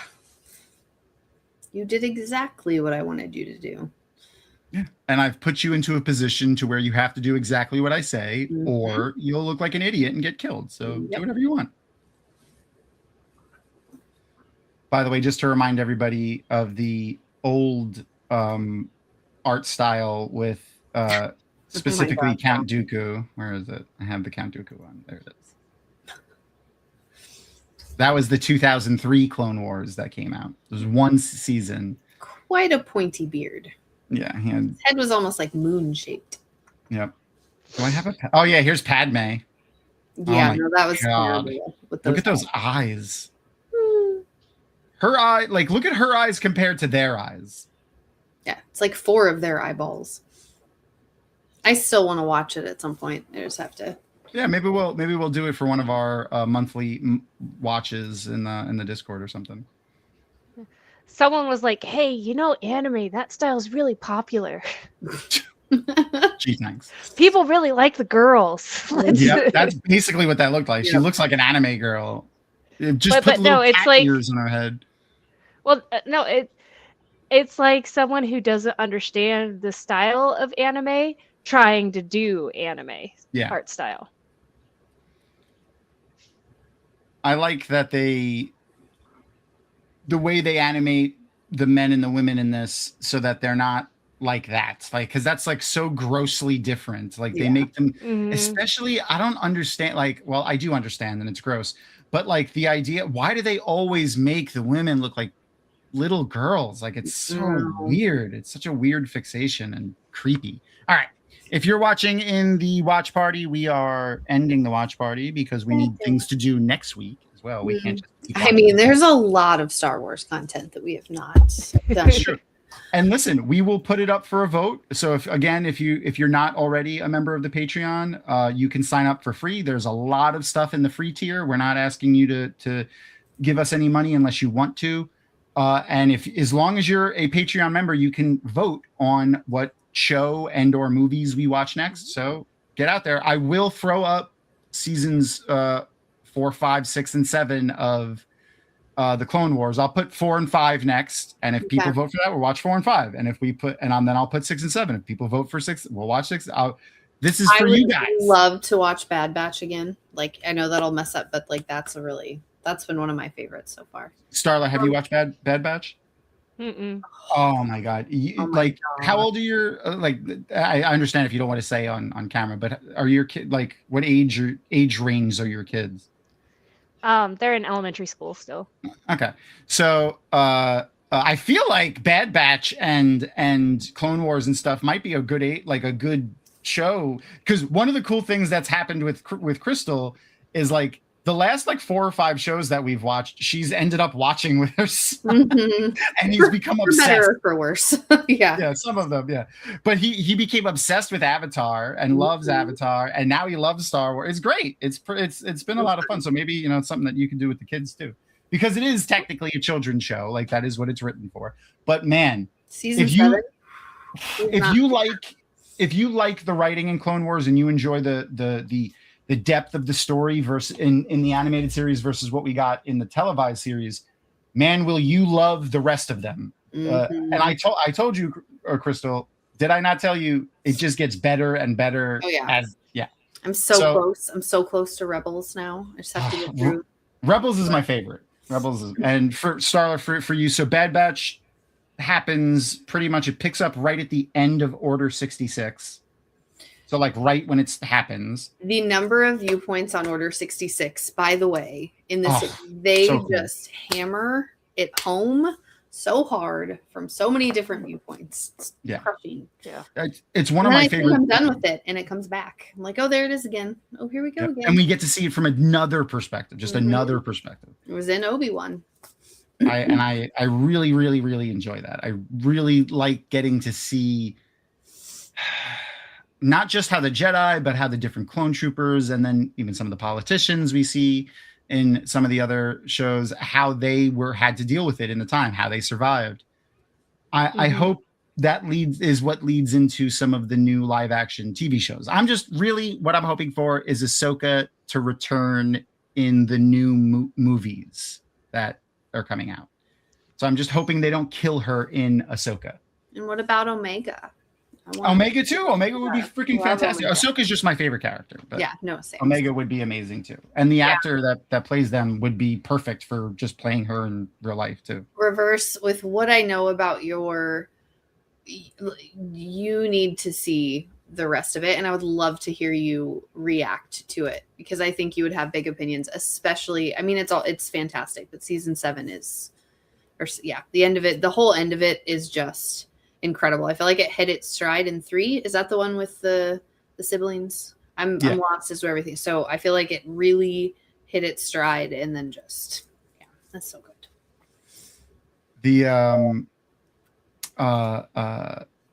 The tie-ins that they've been doing to Rebels in a lot of the live action stuff has been great. So, which makes me think of another Star Wars thing. I had a picture open and then I lost it.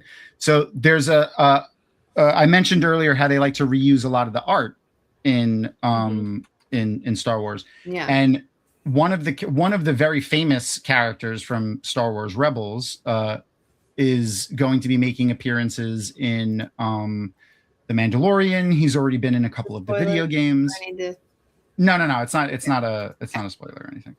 I mean, the character exists. Like, it's not. And the timeline that he's in, he could be alive or dead. We don't know. Like in the current, like if you fast forward everything to what the most in advanced and future stuff is, we don't know if he's alive then. So he could be alive, he could be dead. We don't really know. But it's this character of Zeb. His name is Zeb. Okay, we've talked about him before. Yeah, and I'll get a better non-blurry picture. It didn't look blurry when I grabbed it. But his character design is one of the original character designs for Wookiees. So they wanted to give the characters in Rebels a Wookiee-like companion, but they wanted them to be able to talk and not Shuri Wook, not, they didn't want that all the time. So here's a better picture of Zeb. So they just went through the archives of, characters, and they were like, oh, look, we have these, some of these concept art images from early Wookiees. Let's just use one of them. And that's what they did. And that was one of the better characters, in my opinion, from Clone Wars, which is Zeb. He's the comedy relief. He's really funny. Okay. So one of the things that we do at the end of the show is we announce our guest for next week. So I did. I didn't even know this yet. Oh, I didn't. I was late. I was coming in hot tonight. All right, I forgot. These people, and everyone in chat knows these people. We've had them on before, and we will have them on again because we love the 2 girls from the North Harbor podcast. Yay! Hanging out with us. Fun. I have to get rid of the batter because it's covering it. There it goes. North Harbor Podcast. We'll be watching episodes 15 and 16 of season 2, and it's going to be a ton of fun. Adalorna and Rebecca, they're fantastic. I love the 2 of them. One of the things they do, I don't know if everyone's aware, is they did like a sultry, romanticized rereading of the books, and they asked me to come on and read my paragraph from the last book, and I did, and it was really funny. And I rewrote it a little bit because they wanted it to, like, they were like, you could rewrite it a little bit and put like innuendo words in, and I did. So if you want to see that, go check out their the North Harbor Podcast YouTube channel, and I'm sure it's on there somewhere. It was pretty big because it's the first episode of the last book, so that was one of the and it's one of the more recent ones that they did. Because I've only ever read that time. So remind me to do that in a couple months. Okay. Oh yeah, right. Because you gotta, right. You gotta finish the series. Yes, please let me know when you get to my chapter. I need to know. I always like to ask people what they think when they get to that chapter, because it's the one cool thing that I have about me. Is that I have a character the real time. So do not. And honestly, hearing that like you have a cameo in the books is one big reason why I was like, fine, I'll read them. I always wanted to finish the series, and now I actually have like a reason to, other than just to kind of like, yay, I did it, you know? Yeah, that's fair. That's fair. I mean, and the books, yeah, I mean, they're long. And I said this yesterday too, and I think I've said it before here. But one of the things that I always tell people when they talk about, oh, the books are so long and it's such a big commitment, the time that it's going to take you to read the books is going to pass whether or not you read the books. So you might as well read the books. Mm-hmm. Right. I mean, it doesn't really make a lot of sense, but it sounds deep. So that's how he why lures them in. Yeah. Hey, I've gotten people to read the books just on that. I love it. Yeah. And then sometimes you just have to tell people that you work at Dragonmount and remind them that it's a website still. The website still exists. Yeah. So another fun thing that we usually do at the end of the show that we haven't had a chance to do in a while because oh my gosh, yeah, I forgot. I know, right? I was not prepared for that. Our Inside the Dragonmount studio questionnaire that we do, which I and Crystal have themed after the Inside the Actor Studio questionnaire that James Lipton used to do at the end of his interviews when he would interview actors. So we kind of threw our own little spin on it. There's a couple of questions in there that are literally just taken from his questionnaire, which are very simple questions. And then the rest of them are kind of nerdy based and stuff like that. And when someone who's already answered them before is on the show, we usually just play like a silly game, or we do a would you rather or something like that. But since Starla has not been on the show, she gets to participate in our... Find our questions again, Tom. Oh, I'll send you the... I'll copy and paste them to you. I'm just trying to stall because there it goes. Okay. The video, the intro video, I had it ready, but had you deleted it in our... I deleted it by accident when I uploaded a different thing. And then I was like, fuck. Oops. So I had to re-upload it again. And it was just like going forever. All right, here we go. So without further ado.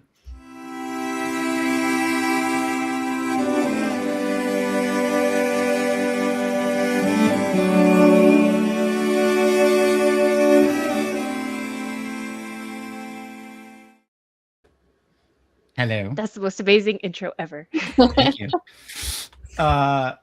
Welcome. Crystal, do you want to start us off? Yes, this first one is really hard hitting. Especially for a Michael Crichton fan. It's true. What is your favorite dinosaur? Protoceratops.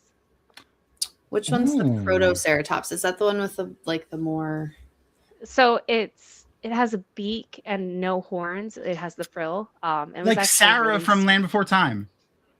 Yes. Well, she was a baby Triceratops. But no, okay. It was the companion dinosaur in Dinotopia. Okay. I know what So you're it's talking like, yeah. So I think I was have really a into picture. Dinotopia for a while, and I liked it. like I just fell in love with that character. Yes, that's the one I was thinking of. Okay. Yep. Yeah, that one's fun too. You're in good company, by the way. The actor who played Uno in the Wheel of Time television show also did our little questionnaire, and he's also a fan of the Ceratops family. Mm-hmm. He likes the Triceratops, the classic Triceratops, and I am a fan of the Diabloceratops. So we're in the same family at least. All right. Next question is, so basically it doesn't have to be exactly your favorite. It could just be what comes to your mind first, but what is your favorite word? That's a hard one. Yeah, especially for someone who writes. Mm-hmm.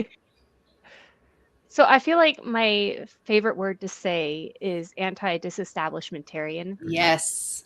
It's such a good one. It's just fun to say. Yep. Defenestrate is also fun to say. That's my favorite word. Yeah.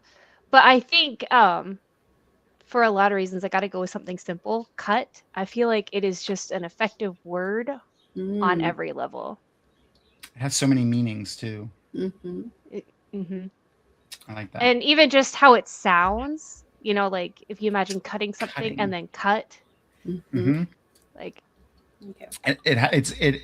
It sounds very cutting. So on the opposite side, what is your least favorite word? So I know most people go with like moist or something like that. I have to go with, and part of this is because of my own personal history, right? You know, it's like I have POTS, but I was misdiagnosed. They said it was psychological, all in my head. So hysteria. Oh God.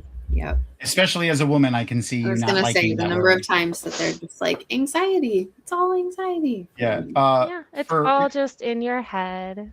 If anyone wants to, Did especially you reduce during your stress and get some sleep? Did that help you? Yeah. especially during Women's Month. Lose weight. And, oh, that's my favorite one too, because I used to be 400 pounds. Every time something came up, it was just lose weight, you'll be fine. And then I finally got an X-ray of my back, and they were like, "Oh, never mind." Yeah. Speaking of, I'm going to reshare the link to the Dragonmount forums where you can go and check out all of the Yellow Aja Women's Health Day events that are going on for Women's Month, which is what's happening right now. Because I felt that was very on topic for that. Okay. Do you have a favorite real curse word? And if you don't want to say, that's fine. Or do you have a favorite fantasy science fiction replacement curse word? So when I was working in corporate jobs, right, you can't swear. So I would swear in Japanese. So kusho, shimata. That's lovely. That's absolutely lovely. How much Japanese do you speak? I have forgotten a lot. But ironically, my husband is Turkish, and Japanese and Turkish have the same sentence structure of subject, object, verb. Oh. So when I started learning Turkish, my Japanese background actually helped me because I was already kind of used to the sentence structure and everything. That's really cool. I didn't know that. Yeah. I've always wanted to learn another language, but I've always had such difficulties trying to learn another language. Anyway. It's okay. English is 3 languages shoved together, and I feel like that's why we have such a hard time learning a different language. Oh yeah, it's one of the worst languages. God, we could talk about that. I'm sure you could talk about that. Yeah. The cows come home. Anyway, I did one. It's your turn. Sorry. So, what is an everyday sound that you love? I like birds. Just birds tweeting. So especially because I work from home now, and so I have birds in the house, and it makes everything just seem happy and makes it less lonely. So yeah, that's fair. Birds. I like that. Do you have a particular bird that you like, or a particular bird type Finches. of sound? Finches. Okay. Yeah, they're little peeps. I'm just like, fun bird fact that also associates to Star Wars.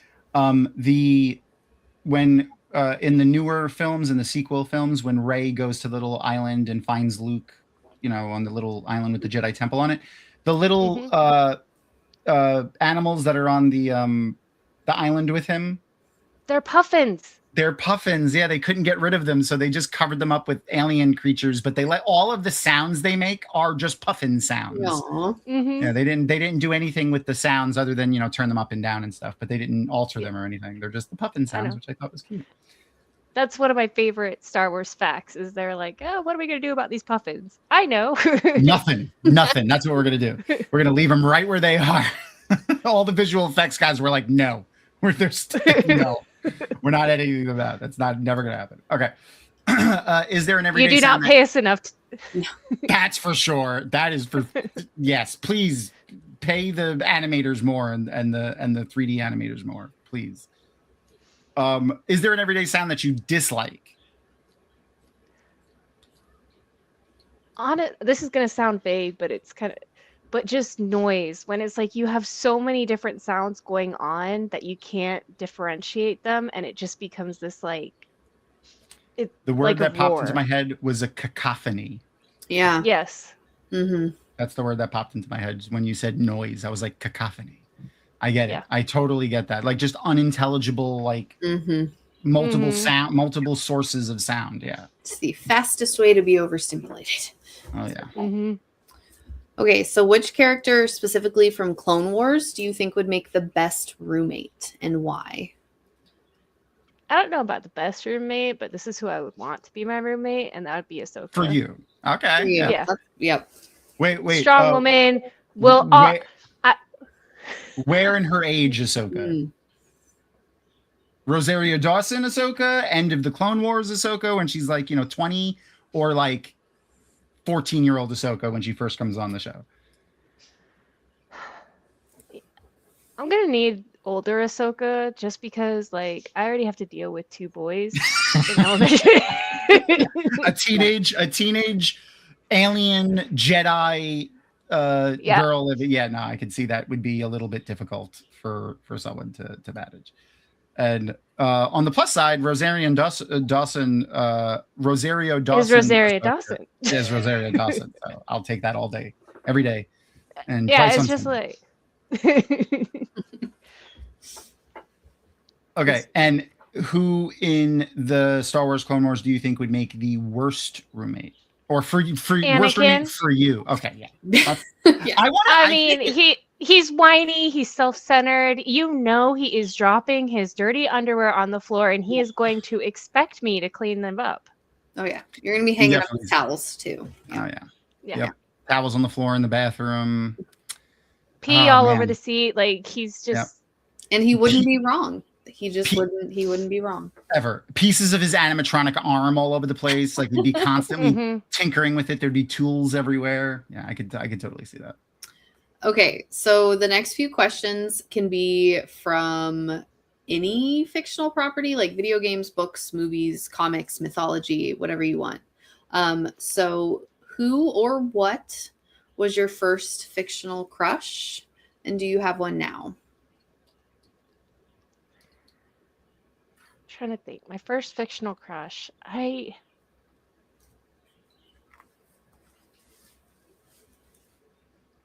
That's pretty much. I know I'm gonna get hate for this. No, we would never. Wesley Crusher. That's great. That's cute. That's fantastic. Good old Will Wheaton. Yeah. Like I didn't understand it. I was a kid. I was like right at that age. Like he was for me, and I didn't understand exactly. I just knew that whenever the episode had him in it, I was just so happy and excited. And my dad didn't understand. He was like, it's because it's like a rerun would be on and he'd be like, oh, it's Wesley Crusher episode, and go to turn it off and I'd be like, no. And he was like, I'm not watching this again. And he'd leave the room. I mean, like, it's not surprising a well-mannered, generally good, smart, young, good-looking guy. Yeah. I enjoyed the Wesley Crusher episodes too, because he had a great attitude and he was meant to be a representative of the kids watching the show of most ages. Like I would say teenage and up, you could pretty much place yourself in the Wesley Crusher role. Right. That's great. I like that. Okay, if you were given the opportunity to assume a vacation or a job or join a group, like an established group from any realm of fiction, who would you pick? So I know there's a correct answer to this, but I'm going to go with Aes Sedai.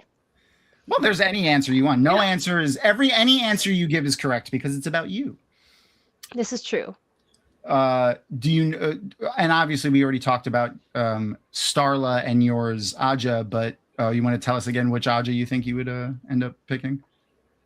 So my real life persona is brown. Like that's not a choice. I just kind of have walked that path in the tower. Like at this point, I would just walk into the tower and they would hand me the brown shawl. That was the most Varen thing anyone has ever said.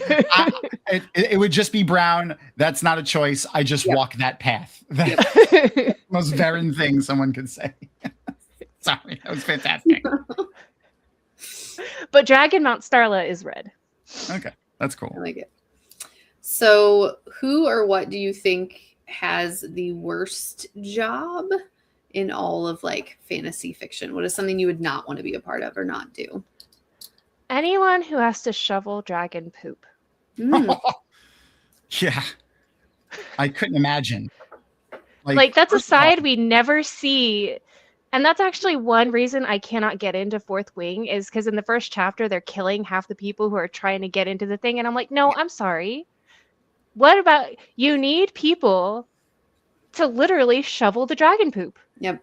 Exactly. Like, okay, so they're not fit to be in the army. Fine. You have other uses for these people. Yeah, you don't just have to kill them.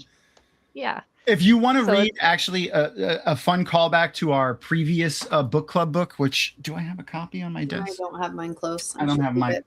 I don't have my. We have the picture though, don't we? Did we save the picture? I might have deleted it because I'm a bad person.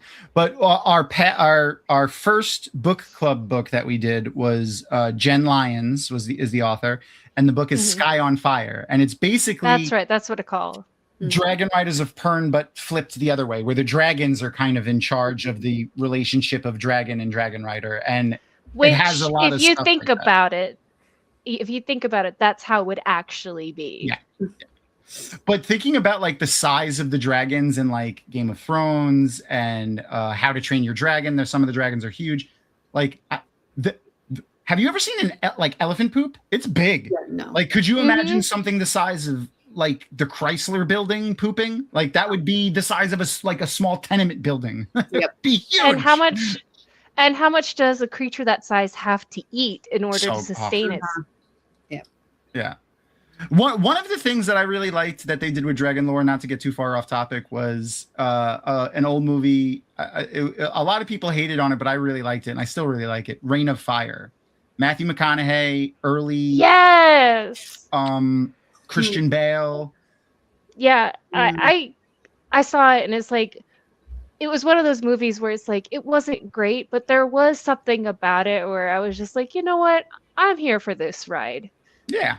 It wasn't like an amazing movie, and it made very little sense. Like the story was crazy, but it was pretty interesting. But the dragons in that they burned everything and then ate the ashes, which I thought was a different take on the dragons eating stuff, which I kind of liked. Anyway, all right. Our final question is the deepest one that we have, and I've reworded it slightly so that I can steer people away from using the Terry Pratchett as the answer, because I put Terry Pratchett right into the question. Okay. So I'm going to set the scene for you. It's 100 years from now. You're 250 years old. You die. And when you meet death, they come up to you in a leather jacket and jean overalls, just like Death in Terry Pratchett's world. And they tell you to choose your fate. And floating in front of you are just still images that you can like move through. And they're representations of every version of the quote unquote afterlife you've ever experienced in video games, books, comic books, movies, everything. What are you seeing? Like, what comes to mind when you think about that? And then which one would you pick? So which fictional afterlife do I pick? Yes. And what ones come to mind, when you think of that question? There's a lot to choose from. It is a lot to choose from. So, maybe not obviously, I shouldn't say obviously, but Sandman, of course, comes to mind. It has a very interesting afterlife, and you want one more desirable for people that want there to be something afterwards. Right. Discworld, of course, as you mentioned, because you brought up Terry Pratchett. Yeah.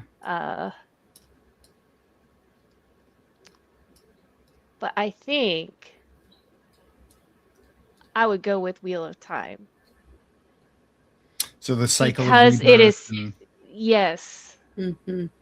I like that. And the one thing I do kind of like about the Wheel of Time is, yes, it's a cycle of rebirth, but the cycles have a chance to fix mistakes. Mm-hmm. Yeah. Where it's not like exactly we messed it the up. same. Right. It's like we messed it up last time, and that's causing problems this time, but we can fix it. I like that. I like that thought. Would you be tied to the wheel like a hero of the horn, or an Aes Sedai? Where would you see yourself in like Starla and the real version of you in the Wheel of Time world? Would you be a hero of the Horn? Do I still have my medical condition? Yeah, yes, yeah. Whatever. Okay, then I'm however not you going to wanna be do a hero of the Horn. So, yeah, I guess I end up as Brown Aja no matter what. Well, that's so sad for you to be the brown eye. No, but I mean, like, yeah. But you no, can no. be- I think because I do have this like artistic side, right? I am good with a needle. And that's actually something I would like to do as an Aes Sedai is just to remind everybody. So pretty. But I would actually like to bring some business management. It's like they have the one power. They can make all kinds of stuff. I know they don't make weapons anymore, fine. But do you know how many clothes an Aes Sedai could make in a day using the one power? How many cross stitch patterns they can get done if they train themselves on how to use needles with air and things like that? Absolutely. Right. One of my favorite things to surmise was how like they would invent modern technology using the one power, like water heaters and things like that. So it's really funny, like in that same vein, especially using the one power in art. That would be interesting. Yeah. We saw the Ogier kind of do it with their stone. The Ogier didn't do it themselves, but Yes. their version of singing and stuff, they were able to do things with stone that no one else could do with stone. So. And in the Age of Legends, they were doing that, like White Bridge and even Tarvalon, where it's just like these things are beautiful and they withstand the ages, and then they just stopped doing it. Yeah, that would be really cool. Like painters using the one power in some way, and like making paintings almost like moving pictures, or like where the colors can shift and change, and because they have the Warder colors changing cloak, so if you can just tweak that slightly, and then you have a gorgeous mural where it's an actual scene instead of just these static figures, kind of like the Harry Potter pictures. And even like a dress or a suit or just clothing that you can change color at will, instead of it being invisible and blending into the background. It would you can actually just change the color as you want. And they are actually working on stuff like that, but they're like ridiculous. Like the one that I saw that looks really, really good was like millions of dollars, and it's basically just a solid like paper thin LED screen that they made into the shape of a dress. Looks really cool, but like no one can buy it. But I would love to see them do stuff like that. And I love we did a game once at JordanCon where we talked about like using the one power, like with being bound by the rules of the world of the Wheel of Time and how the one power functions, create for us devices like that, like a dress that can color shift, or a thermostat, or however you want. Just come up with like a wacky thing using the one power essentially. And we gave people prizes for whoever came up with the most interesting thing based on nothing. Just our going like, oh, that's really cool. And that was pretty much it. I think we did round of applause though, was actually what we ended up doing, because that's the safest one. Cause then it's the audience picking and not us. Right. All right. So just to remind everybody, next week, we're going to be hanging out with the Girls of the North Harbor podcast. If you need directions to North Harbor, no, you don't. No, you don't. And I think, actually one last thing. I want to make sure we share Starla's website and the link to the tarot cards on the Bezos website. It is available outside of the Bezos website. That's just kind of the easiest link to share. Yeah, that's fair. I shared a link directly to your page as well, so people can go there and check stuff out. Are any of your short stories published on the page? No. I want to read some of your short stories too. Well, you know what? Starla is also a member in our Discord, so we can if you would like to go and harass her there to post some of the short stories that you've won awards for. We need to read them. So to actually read my non-Butterfly Tarot related short stories, you have to search under my government name. Okay. That's where they're published. Gotcha. All right, so we'll find those eventually, and maybe we could, you'll get them listed on your other website, so you can put them together or something. We'll figure it out. You're going to be around on Dragonmount for a long time because you got at least how many more books you got to read? You're on Path of Daggers. You got like 9 more books to read. It's the months.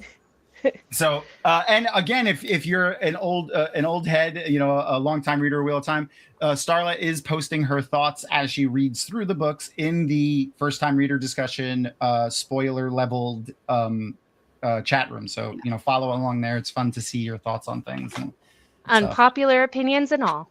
Oh, it's great. I love seeing people's takes on stuff. This is one of my favorite things is getting to experience people experiencing the Wheel of Time for the first time back through again, and that's a lot of fun. Yeah. And what's also interesting, what's also interesting is just like comparing my thoughts now to when I was high school, in middle school and high school. We talked about that a lot. Where you are in your life definitely affects how you perceive these books and who you follow, and Yep. Did you have a favorite character in high school? Like, what's a change that you've noticed from young you to older you reading the books? A character that you like, dislike, something, just some change that you've noticed. I think the biggest thing is when I was younger, I loved Fail. I was like, yes, she's a strong woman. She's, going with the men and hunting the horn. Wow, that's so awesome. And now I'm reading it and I'm like, oh my God, she's an abusive, jealous bitch. What the heck? No. Heron is a battered husband. Yeah. Yeah, I liked, and honestly, this is one of the things that I liked that they did I liked what they did with Perrin's headspace on violence and nonviolence and the relationship between him and Fail in the TV show better than how it began and how it progressed in the books. That's one of the many things that I actually enjoyed more in the show than I did in the books. Where are you going to be at any cons coming up soon? So I am going to attend Jordan Con. A lot of close to where I live. I can't believe I went this long and not living in the area and not knowing that Jordan Con was a thing, because that would have roped me into Wheel of Time a lot sooner. Sorry. I'm glad you found it. But no, there was a question mark at the beginning of the year if we were going to stay in the state or if we were going to move outside the state, and so I didn't apply to be. Yeah, because it was. Right. But it looks like we are going to stay in the state, so. That's good. A ton of the viewers and followers of Dragonmount will be at JordanCon. Mm-hmm. So if you see Starla, say hello, and if you've picked up a tarot card deck, bring it with you, and maybe she'll sign it or. I will, absolutely. Yeah. Actually, if you get a tarot deck and you send me a message, like through Discord or whatever, then I will send you a signed book plate for free. Ooh, that's awesome. That's so nice. See, this is why I knew Starla was fun and cool and nice, but this is why our community just really attracts some of the better people, and I'm so happy for it. This is one of if someone asked me what I loved most about Wheel of Time, it's the people that I've met within the Wheel of Time community. For sure. And that includes everyone here and everyone in chat and everyone that we interact with on a weekly basis. It's absolutely fantastic. Honestly, Wheel of Time has the best fandom. Statistically. Oh, hold on. I didn't have it prepared, but I always have it handy. Where is it? Here it is. The Wheel of Time fandom is statistically the best fandom. That's Rafe Judkins, showrunner of Wheel of Time. The Amazon actually did some internal polling and data analysis, and statistically speaking, which is why he said that, the Wheel of Time fandom was the most positive fandom that they were able to extrapolate data on from The Boys, The Lord of the Rings, the Game of Thrones, like all kinds of stuff. Oh, Star Wars is the worst. That's why I avoided it. Yeah. Thank you. I say that every time this kind of discussion comes up, is Star Wars is easily the worst fandom I've ever interacted with as well. Yeah. Well, thank you so much for hanging out with us. This was a ton of fun. Thank you for having me. Yeah, absolutely. I'm so glad that we met. I decided to do that Minecraft panel, and then we met and had a conversation at Multiverse because this is so much fun. I'm so glad that in your intro you brought up Dragonmount because that has just completely. Yeah. I remembered to introduce myself correctly. Well, that's great. I'm glad. I'm so glad like that we could bring you back into the community and like you can you could kind of like. I mean, I know you made a new account and stuff, but it's almost like putting on an old pair of shoes again. You know, it's like yes, literally. It was one of those things where it was just like it was always in the back of my mind. It's like you never finished it, and I never became Aes Sedai, and I was like, yeah, well, I mean, there's no chance that I could ever achieve that goal because it's been 20 years. Like you know, now you can. You absolutely can now. And Mother Elgie, who is the person that runs the majority of the stuff over on the role playing and a lot of the events and the organizations within the Wheel of Time forums, is absolutely fantastic. She's one of the greatest people, and she's super nice and super dedicated, puts a lot of effort into it, and really is passionate about it. And I love to see her enjoying herself, like facilitating the role play and all of the things that happen on the forums. So if you're interested, go check out the forums. And if you enjoy role playing, there's a ton of space for that. And even if you just want to talk about Wheel of Time things and post on, topics and things, there's a space for that as well. You don't have to be a role player to. There's literally something for everyone on Dragonmount. Yay! I like to hear other people say that. All right. Thank you so much. I love all of you awesome nerds and all of you awesome nerds. Say goodnight, Crystal. Good night, Crystal.